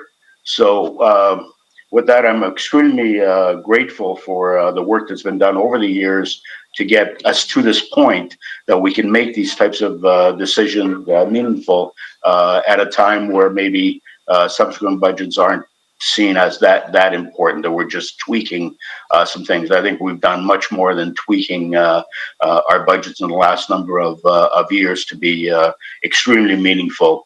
And with the cooperation of administration, obviously, we come up with an idea and then we expect them to actually put the process together. And I want to thank them for that, and especially this budget here, the difference as well, which is I guess historic. We're doing this virtually, or we don't have the benefit of maybe walking down the halls together, having a coffee in the back to actually go over and discuss some of these amendments that we're thinking about. And but I think that even virtually, I think we've done it. I know I've been in correspondence with a number of councillors over the last few days on what they think about this or what they think about that. Be willing to second it, or were you willing to put the motion on the floor? I think that we've managed even through that virtually to have that connection, that we're not completely separate from each other, and that's been beneficial as well too. So I'm extremely happy to support this budget, and knowing the work that's gone to it, and knowing how we used to do these things a decade ago. Big difference. So with that, thank you, Mr. Mayor. We've come a long way, Tom. Councillor Paquette. Thank you, Mr. Mayor. And there's not much to add after all of that. And on these things, it's good to come in first rather than second last. But I just want to add my voice to thank administration for all of the hard work they've done. What a task in such a short period of time. And it is not unnoticed. And of course, the knock-on effects from that all the way down into the organization. It was all hands on deck. And our situation with the pandemic is not over, so the work is ongoing. And we know that, and we hope that people can get some rest over the break, because certainly this has not been ideal. Also not ideal is my little one just walking into the room just as I'm speaking. Perfect timing. obviously, the best negotiations are the ones where everyone comes away a little bit unhappy. And that is not our goal as City Council, that anyone is unhappy. But that is a sensible result of a sensible budget, and I think that's where we're at. It's the best within the constraints and what was acceptable to many. And for the most part, frankly, the majority of Edmontonians will not notice the drama and frustration and tears shed of everyone involved in making this budget, because their lives will go on. And they are not particularly paying attention to city politics. But that is also, in some ways, a signal of success, that people will not be adversely affected. And so they can actually focus on their work and their lives and their families and all of their adventures.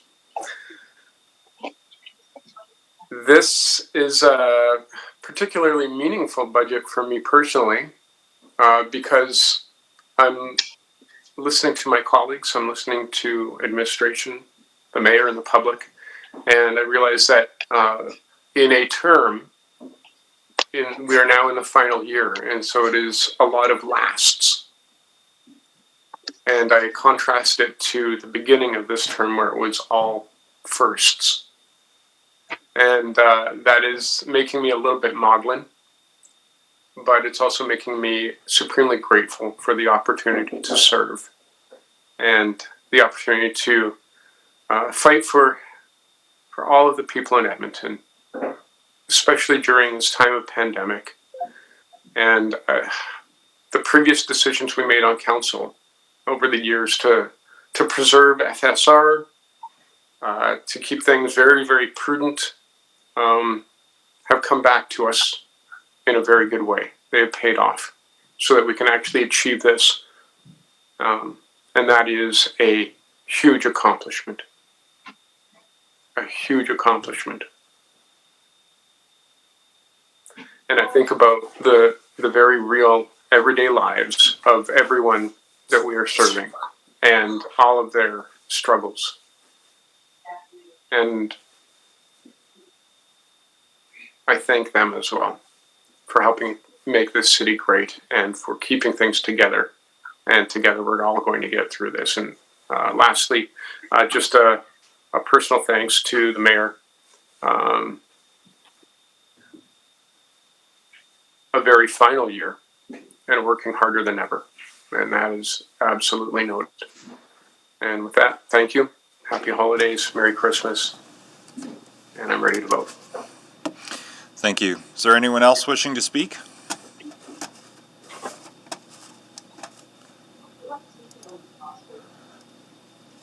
I guess I'll click on. So thank you, everyone. First to council. This is the toughest thing that we do under the best of circumstances, and this is far from the best of circumstances. But everybody, each member of council brought something to the table, but all in all, we did not indulge in any short-termism. Each thing we did was thoughtful and sustainable and well debated. And I think council should be proud of all of the work, not just the last couple of days, but really many months of work in light of COVID and many years of work in light of some of the things that we've asked staff to do, like the program and service review, that ultimately yielded a number of the efficiencies and expenditure management decisions and service changes that we have blessed. And we didn't take all of staff's advice, but I think the point's been made that we took the majority of it. And so I'll echo the thanks of staff, of Adam, who I am incredibly proud of, what he's done for this city in this year, beyond what he was originally asked to do back in January, and all of ELT and the team, the folks who contributed and participated through the program and service review processes to really evaluate are the things that the city can do differently. And so to suggest that we got here in response to COVID is part of the story, but the full story is a commitment to continuous improvement that this organization has learned how to do much better over the last several years. So thanks to everyone who's a part of that process, including labor, frontline staff, outside experts in the challenge panels. Many people labored to bring these efficiencies and changes forward to get us to zero. And thank you also to the community for the input in the budget about what the priorities and trade-offs were, and that's been well articulated, but the understanding that we need to make some kind of change around these aging facilities and replace them with something more sustainable and more relevant to community that drives the kind of attendance numbers and revenue that will make them more sustainable over time. We have our work to do on that side, as does community, and I think hopefully after this there'll be some alignment on that. I do want to thank the partner agencies as well, Explore Edmonton for everything they're dealing with the conference center on our behalf and with the tourism sector, which is so hard hit here. I think we have a sustainable solution for them and certainty going forward. To the library board for volunteering the million in efficiencies and expenditure management in light of the pressures the extended civic family is facing, similar to the 16 million in efficiencies and expenditure management that are in this budget for the city proper. The police, who are working with 5 million less than they were last year because of the in-year cut from the government of Alberta, on top of what we've asked them to do without in 2021, and anticipating a further reduction of another 5.5 million, totaling 11 in the out years. And I think it's important that was to ensure that there weren't frontline layoffs in policing at a time where we're seeing, sadly, unprecedented violence and even civil unrest in the city, to the extent that there have been 39 criminal incidents related to enforcement of public health orders. So they have suspended a recruit class, but we've been able to avoid job losses in the public safety frontline services of the city, including police. And so there are job losses in this budget, over 300 of them, and those are heartbreaking decisions. I didn't think that would happen in this organization, but there was an assumption about the economic circumstances we'd be dealing with that all went out the window, at least for the short to medium term, because of COVID. And so here we are, the majority handled through attrition and vacancy, but still a huge adjustment to this organization and a disruption to those families and those individuals, and my thoughts are with those folks. That's why you can't just easily do this every year. Finally, there's not just one taxpayer. There are a million different taxpayers who pay taxes very differently in this community. And some of them are doing great right now. Some of them are doing okay right now. And some of them are really hurting. And property tax doesn't distinguish how people are doing. But we know people are hurting, and that's why 0% is the right thing to do. So I'll be supporting the budget, obviously. Please vote. Yes, Madam Clerk. Thanks, Councillor Katarina. I'm a yes. We're just sending the vote out right now. I predicted. We will record your vote. I just lost.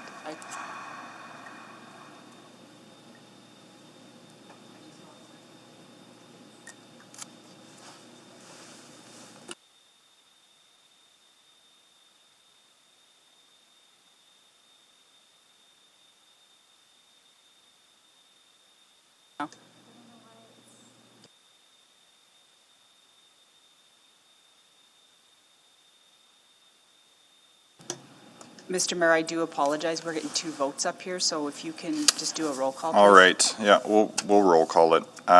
Councillor Banga? Yes. Thank you. Councillor Cartmel?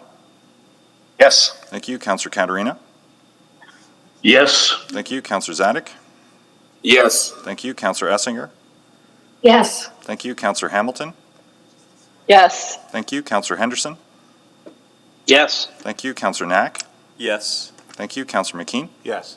Thank you. Councillor Nickel? No. Thank you. Councillor Paquette? With thanks to my hardworking staff, yes. Thank you. Councillor Walters? Yes. And I am in the affirmative as well. So that passes 12-1. We can display the vote now. Okay. Well, I've read it, so it's fine. Okay, here's the tricky thing. There are subsequents. We are going to have to come back at 1:30, I think, because we've got a few other items to go through. There is a time specific. We have to deal with the regional transit item in the morning. It's just it's an advertising requirement and a timing requirement that it be dealt with this morning. So strictly speaking, that supersedes all other business. So I'm going to turn to that, recognizing that we'll come back for subsequence on the budget as soon as we're done dealing with this transit item. So apologies, but in the dying minutes of the morning here, we just need to pivot to that. Councillor Walters and Councillor Knack, would you be so kind as to put that item on the floor? I will put it on, I will move the recommendation. I will second it. Okay. And is there a presentation on it? Or is it just Nope, here we just for? weren't able to pass it until Okay. this Are there morning. any questions on it?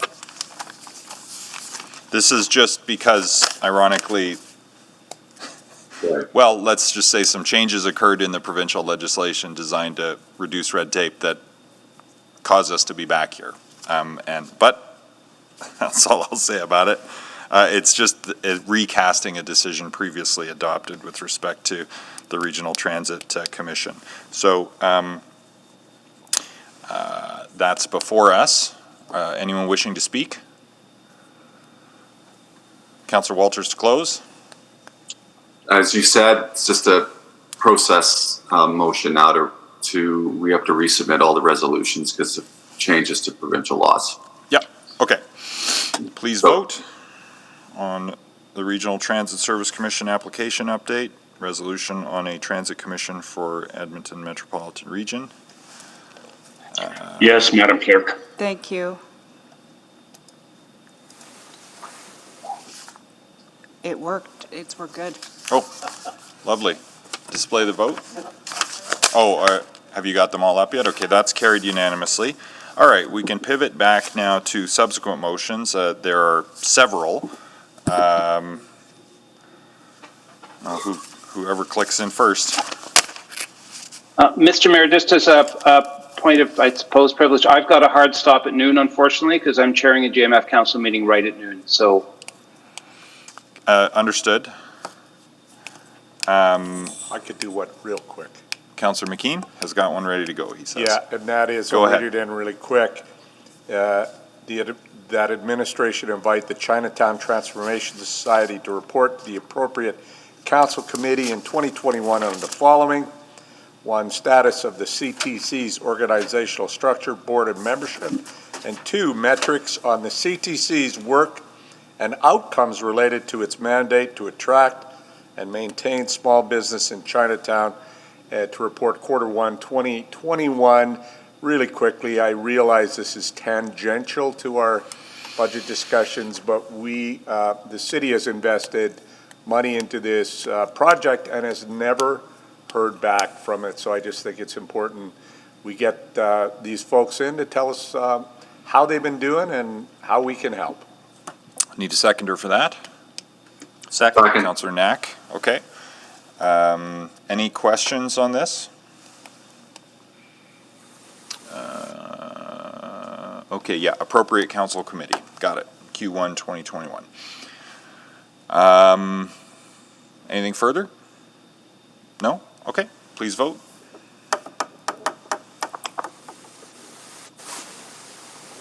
Yes, Madam Clerk. Thanks, Councillor Katarina.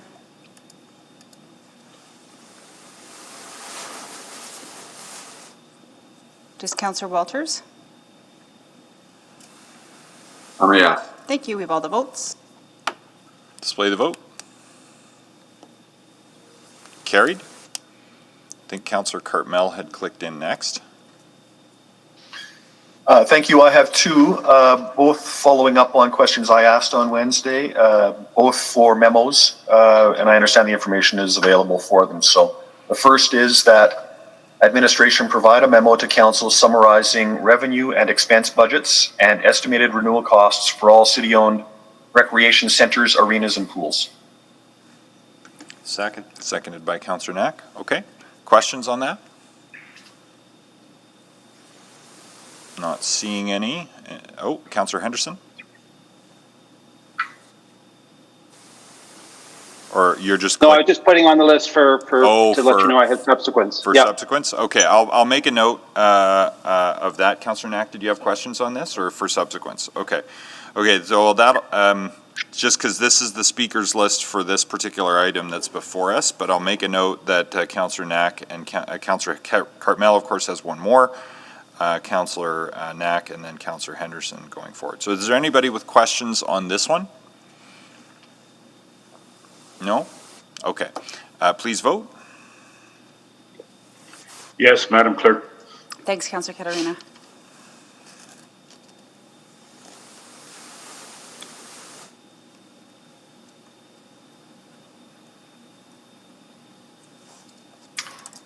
Yes for me.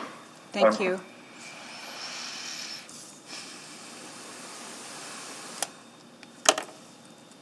Yes for me too. Mine's not working again. Thank you, Councillor Walters. I'm a yes. Thank you, Councillor McKeon. Councillor Paquette?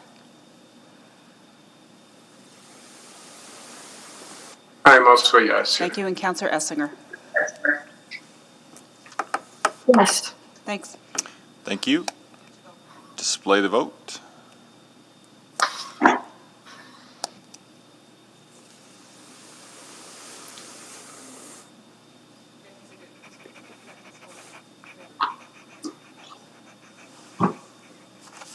Carried. You got another one, Councillor Cartmel? I do, yes, thank you. And that is that administration provide a memo outlining outstanding debt service, and estimated operating costs for all projects currently under construction, summarized by year extending out to 2030. Second. Seconded by Councillor Knack.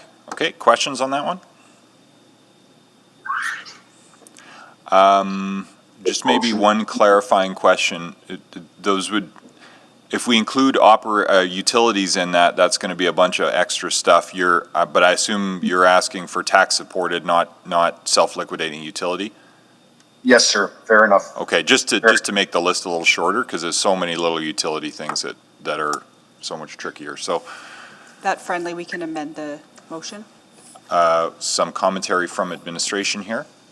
Mr. Mayor, we have until 2028 readily available, if that could be considered. Till 2028?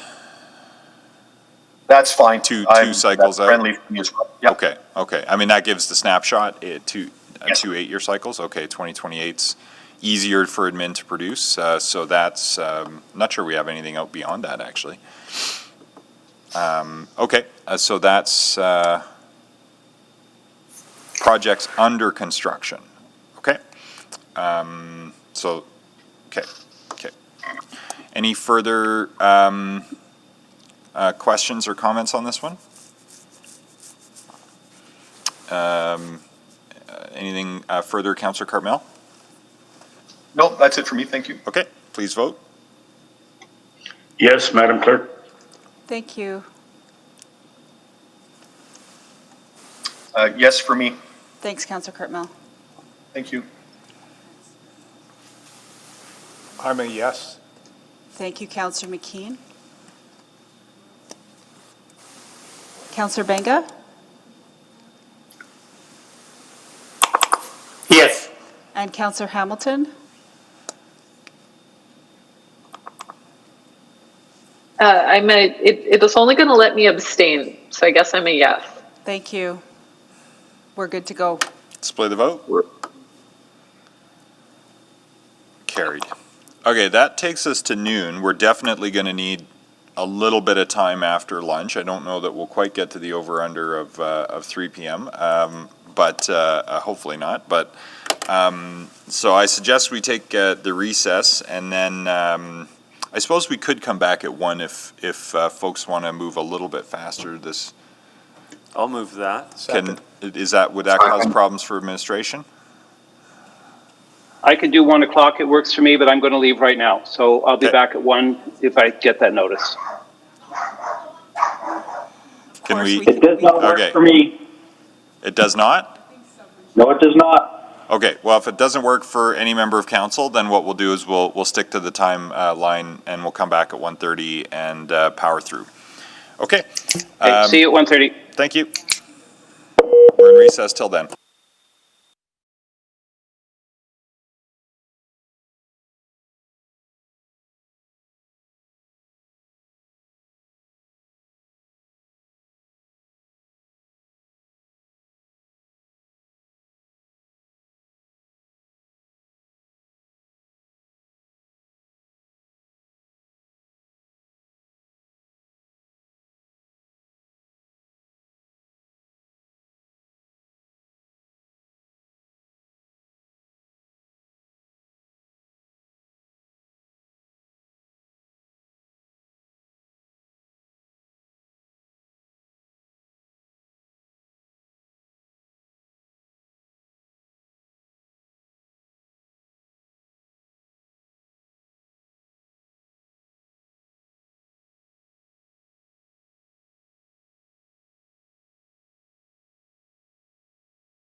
closest to the pole, not Price is Right rules, to be clear. Clarify that's not Price is Right rules.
Good afternoon, welcome back.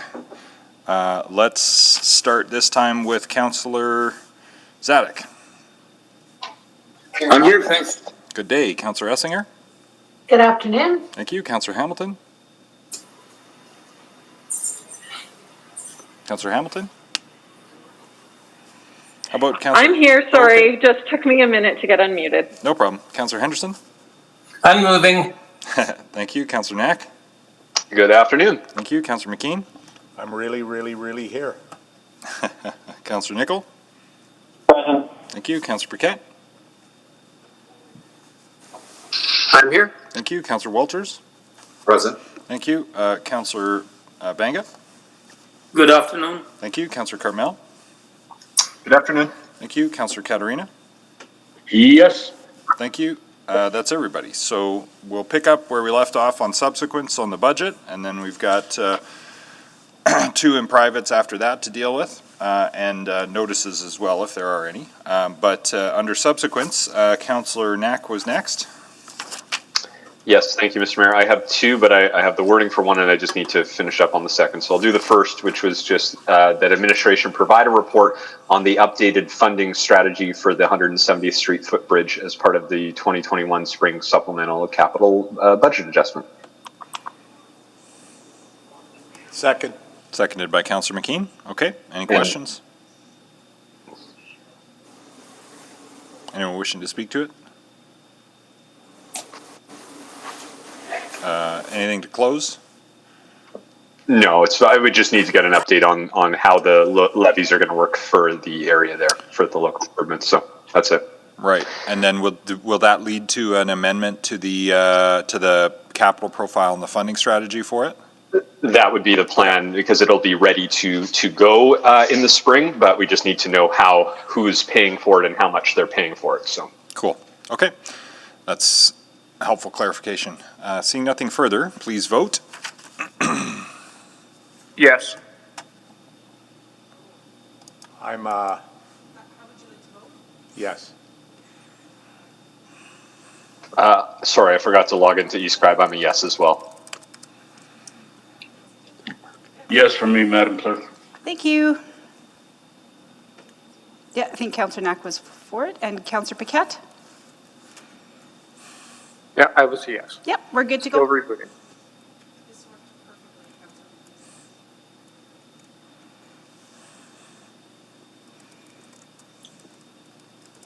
We're good to go. Display the vote, please. Carried unanimously. Councillor Knack, do you have your other wording ready? Can you go to Councillor Henderson and I'll come back? Sure. Please? Okay, Councillor Henderson.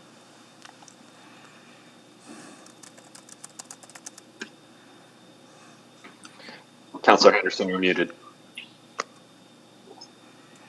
Sorry, I have 2, and I didn't hear back from admin on this, so I'm presuming the wording is okay with them. So the first one is that administration provide a report on how the reduction in funding to the weed control program will affect our protocols around future weed control, in particular our policy to use least invasive methods first. Second. Well, yeah, just to speak to it really quickly, this issue is we had some fairly extensive public input on this last year. We just got our new integrated pest management policy in place. It has been a little bit contentious, is my understanding already, and how that's playing out in some of our advisory groups. So I think understanding how these two things go together, if we're going to make cost a factor in this, I think that may be completely legitimate, but we need to understand how that's going to play out because it will affect the policy. So this will allow a report to come forward on that, so we understand how it will all work. Okay, thank you. Questions on that?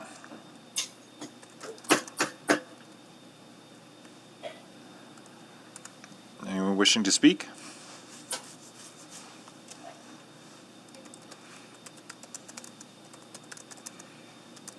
Not seeing any. Please vote. Yes, Madam Clerk. Thanks, Councillor Katarina.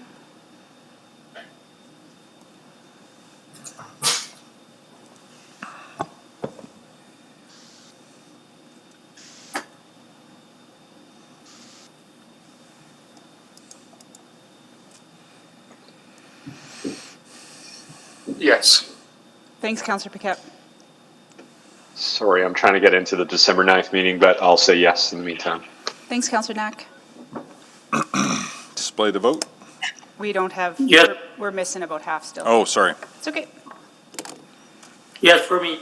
I'm a yes too. I'm Thank voting your way, but Yes. Yes, I voted about 5 times so far. Yeah, and So is Councillor McKean. I don't know what's going on. Okay, thank you.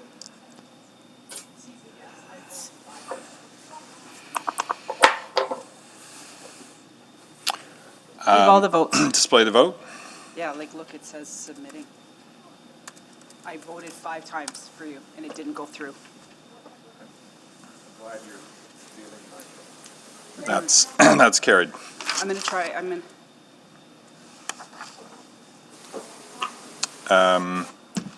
Did you have more, Councillor Henderson, or just the one? I have one more, and this one actually was vetted through administration, so, and they made a slight change to my original wording, which is fine by me.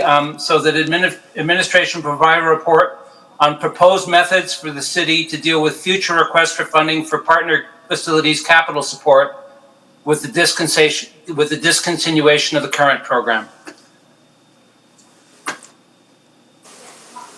Oh, that's for community facility partnership grant? Yeah, it's a community facility partnership grant.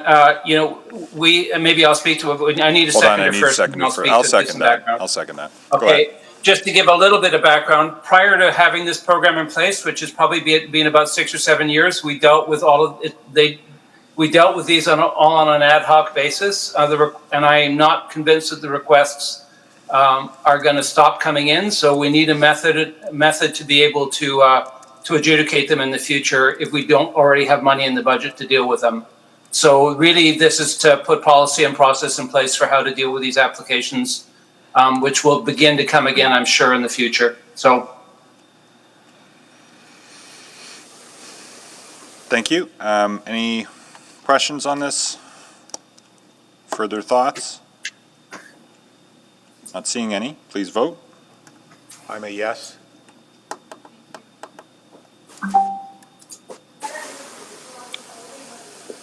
Yeah, Walters. Thank you, Councillor Walters. Yes, for me as well, please. Yes, for me. Thank you, Katarina. Councillor Katarina. Councillor Banga.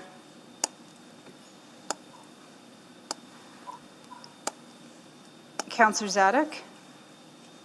There's no vote on the case. Yeah, I'm a yes. Thank you, and we're just waiting for Councillor Knack and Councillor Esslinger. Yes. Sorry, we've got yours, Councillor Esslinger, Councillor Knack, and we're good to go. Display the vote. Carried. Councillor Knack. That's it for me, thanks. Thank you. Councillor Knack, you had one more? Yes, Mr. Mayor. I think, and sorry, I didn't get to pre-work the wording with admin, but I think it's something along the lines of that administration engage the tenants at the Orange Hub to determine what their immediate financial needs are and return to a future committee meeting with a verbal update as soon as possible. I'll second. I have some questions too, though. And I can introduce it very quickly. Okay, go ahead. Did you send that wording through? Yes, sorry, I'll send that wording right to the clerk right away. Great. Just quickly introducing it so folks know what this is about. Again, you heard from the tenants at the Orange Hub that there is a financial challenge for some of them. Some of them might not be able to pay their rents, although they're hopefully trying to get connected to different federal subsidies. The worry is, of course, if they leave because they can't pay, we're not going to fill that spot. And we budgeted for a collection of sort of the same amount. So we just need to have that quick conversation with them, understand who in fact is unable to access any type of funding to pay for that, and then have that come back ideally to a committee meeting early in the new year so that we can understand what's the financial impact that we would be looking at, either through the loss of rent payments or anything like that. And then we, as a council and the committee, can decide if there are specific actions we need to take. Again, whether that's one-time funding out of the appropriated reserve. There might be a couple different mechanisms, but we need to know what the issue is and who's dealing with certain challenges. So that's the idea behind the motion. Thank you. Councillor Henderson with questions on that? Yeah, and also having been in on the meeting, and Mr. Smythe and Mr. Debney were there along with Councillor Knack, I just want to do a double check with you that this motion is going to give you what you need in order to be a little bit flexible on this. I'm a little bit concerned that the wording isn't quite right yet. Understanding that we have some groups that are going to be making their decisions in the next few weeks about whether or not they have to exit or not. So I think really, I mean, the problem is we don't know we have no idea what a dollar figure looks like at this point, because that still needs to be worked out. But you're going to need some ability to respond to what you hear for the really emergent pieces. And does this motion give you that flexibility? Because at the moment, I think our policy doesn't give you flexibility. That's correct. In my head, Councillor, we would be coming back to council, as Councillor Knack suggests, like first meeting in January, which third week with, I mean, I'm expecting we can keep everybody's feet to the fire with how many groups are in jeopardy, and what would be some options financially for council to consider. Okay. Now, the reality at this point is if they leave, the consequences are just the same as if for us, the consequences would be the same as if we forgave a month or two of rent, I presume, because we'll be out either way. It's going to affect your budget either way, correct? That's right. Our revenue, we won't meet our revenue expectations. We're into negotiating in public around a tenancy issue. I'm just going to flag. Understood. But the real question here was making sure that administration has the flexibility to be able to respond to this. And I just want to make sure we're giving them the right tools. Councillor, I believe the wording is adequate for now. I mean, okay, great. I'm good with it. Great. Thank you. Okay, I'm happy then. Thank you. Thank you. Any further questions? Any further thoughts? Councillor Knack, close? No? Okay. Please vote. Yes, Madam Clerk. Thank you.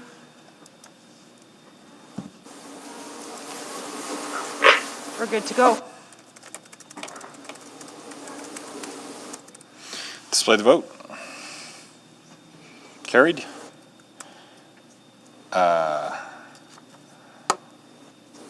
I will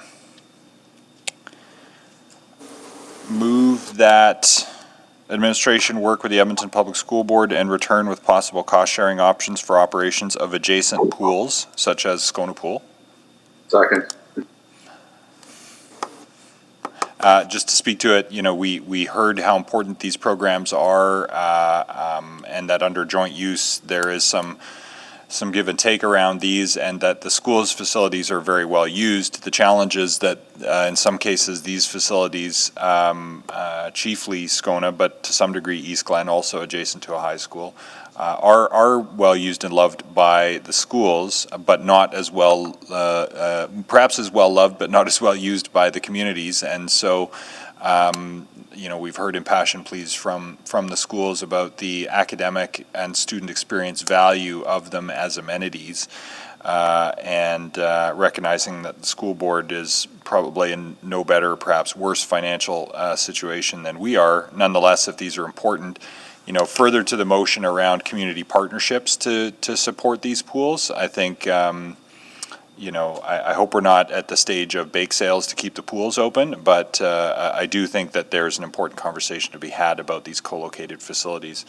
and perhaps how the school and school board could assist with co-marketing and supporting the facilities, perhaps assuming some risk around that with us. And I think this motion allows for some of those discussions where the school administrations, student leadership, parent leadership, and the school board themselves have made clear how important these facilities are, notwithstanding some of the operating issues we're having with them. So just to continue exploration of options to get to sustainability on these facilities. And again, hopefully we can move past some of this, but some of it is worth discussing in the context of alternate financing approaches for recapitalization of these facilities too, to bring in more patrons to support their sustainability over time. Councillor Henderson? completely support this. And I can just add that I had this conversation with the trustee that is most affected by the Scona Pool piece, and they made a commitment to take it on to the trustee level and have the discussion, at least at the political level, exactly this kind of question. So the question may already have been raised, at least informally. Great. Well, this will follow it up with an administrative inquiry, which is the idea. So, any other comments? Please vote. Yes, Madam Clerk. Yes. Thank you.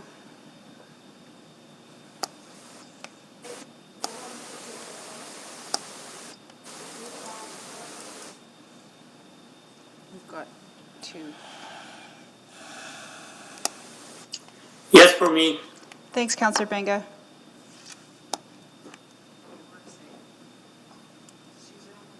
Yes. Thanks, Councillor Cartmel. We have 13 votes. Display the vote, please. Carried. Okay, so before we go in private, I will call for notices of motion. Could we deal with the other bylaw that we added that's a public item? Oh, before that's we go public, right. private? I knew I was forgetting something. Okay, so we've got the bylaw the filling of it. Well, we could pass the bylaw and then go in private to fill it. If we could pass the bylaw, and as long as you give me some money, please. That would, then we can start some process. Sure. Okay, Please. so I need someone to, Councillor Knack, as Vice Chair of the Audit Committee, would you be so kind as to move the bylaw?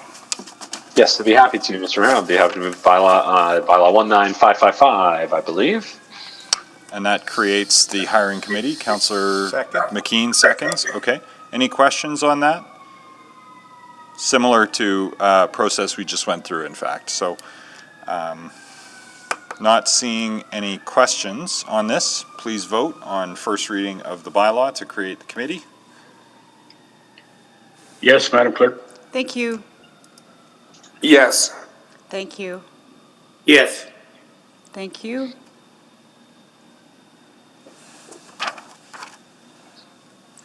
We have all the votes. Thank you. Display the vote. And that's carried. Mr. Mayor, I'll move second reading of the same bylaw. Second. On second reading, please vote. Yes, Madam Clerk. Thank you. Yes.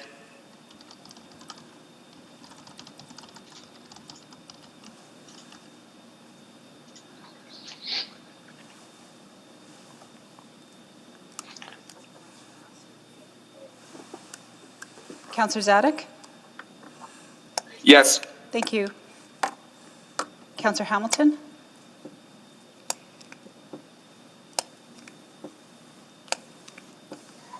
Did you get it now? We did. Thank you. We got all the votes, Mr. Mayor. Display the vote. Carried unanimously. Move consideration of third reading on that bylaw. Second. I'll just test unanimous consent. Any objection to considering third reading today? Hearing none, go ahead and move third reading. I'll move third reading of bylaw 19555. Second. On third and final reading, please vote. Yes, Madam Clerk. Yes. Yes. Thank you. We've got 3 verbal votes.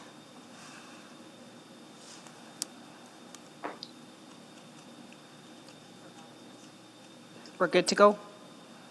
Thank you. Display the vote. Carried. Now, the second recommendation on this item is that $70,000 from council contingency be allocated. Is there that much left? There is 73,000, so do you want to just use, can we just say the balance of the 2020 council contingency be rolled over to fund the recruitment? Sure. Thank you. Move that. Thank you, Councillor McKean. Second. Seconded by Councillor Essinger.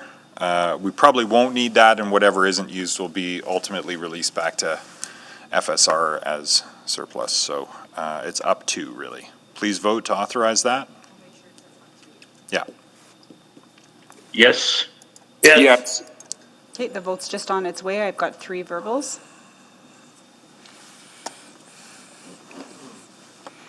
We have all the votes. Display the vote. Carried. And then I'm going to suggest that we go in private subject to section 17 to fill the vacancies, as we often do. So, Yeah, that'll be the last thing we do probably, because we'll thin out the room as we go. So the order when we go in private will be I don't have it in front of me. Will be item 9.1, then 9.2, then the private portion of 7.3, and then we'll be done. But I will call for notices now, if there are any. Don't hear any. And I do have one other announcement, which is sort of a late-breaking protocol item, but it is a special day at the Banga household. It is Mo and Pender's 43rd wedding anniversary, and yet he is here with us concluding this. So big night for Mo, and congratulations on behalf of all of us here. That's a big milestone. And Pinder. Okay, so I need a motion to go in private now. so moved. Thank you. Sorry, Mr. Mayor, I was trying to log in to provide a notice of motion, but I couldn't get it in Notices? Scribe. I'm sorry. Go ahead, Councillor Paquette. Okay, really quick. At the January 20th, 2021 Community and Public Services Committee, I will put forward the following motion: that administration return to committee with options to develop a separate business license class that permits the operation of shisha lounge establishments for the indoor public consumption of shisha hookah, where the following criteria are met. No minors permitted on premises. The HVAC system must be a makeup air unit that is able to provide a minimum of 6,000 CFM of outside airflow. Physically segregated areas for consumption and non-consumption that does not allow for smoke to pass through between spaces. All service areas must be free from smoke. Smoking area is self-serve, and servers, employees do not provide table service. Anti-smoking communications are promptly displayed. Thank you. Okay, notice is received. Next, are any other notices? Just speak up if you've got one. If not, then I'll take that motion now from Councillor McKean to go in private, subject to a bevy of FOIP provisions previously listed at the revisions to the agenda stage. So please vote to go in private. Yes, Madam Clerk. Yes. Yes. Sorry, could we get I missed the seconder. Yes. Second. Councillor Essinger. Thank you.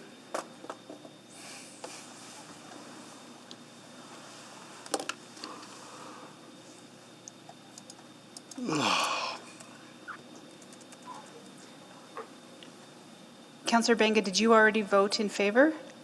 Yes. Yeah, thank you. And I think you did as well. Councillor Katarina? Yep, thank you. And Councillor Walters, I just don't seem to have your vote.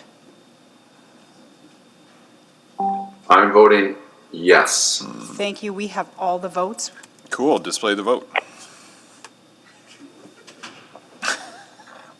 Carried.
actually. I will lose. You've graciously. retracted the desire for the,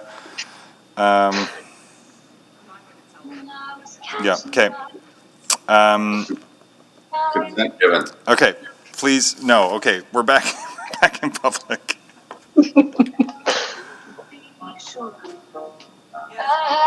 Okay, are we streaming? Are we back online? Oh, there's the Taylor Swift. Thank you, Councillor Knack. Okay, could I get a motion to receive 9.1 and 9.2 for information and keep them in private, subject to the relevant flips? Second. Thank you, Councillor Essinger, seconded by Councillor Paquette. Please vote.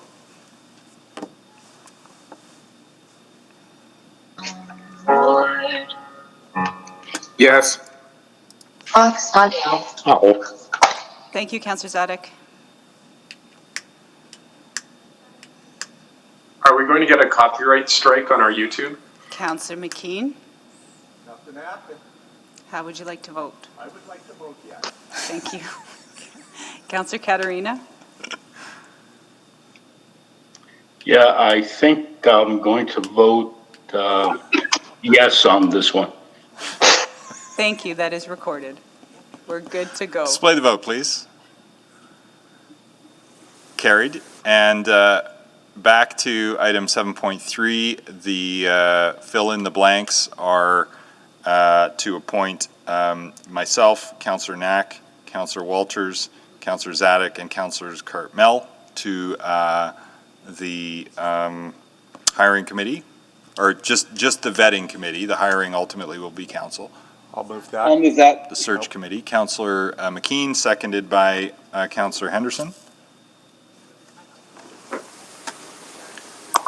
Please vote. Barefoot in the wildest winter, catching my death. Oh, Yes. okay. I'm in the bylaws, so it's the 4 names plus me. I'm already in the bylaws. Thank you, Councillor Zadek. We recorded you in favor. Yes for me as well, Madam Clerk. Thank you, Councillor Katarina. Councillor McKean. We have all the votes. Thank you. Display the vote. Carried. Madam Clerk, is there any other business? Depends who wants to win. There is nothing for me. Seeing no other business. Is it closest without going over? Unfortunately, Price is Right rules did not meet So the it's just test for closest? Councillor Katarina. It's closest. Oh, okay. So it looks like you're going to win, Mr. Mayor. Meeting adjourned, y'all. Where are you now when we need you, Ben?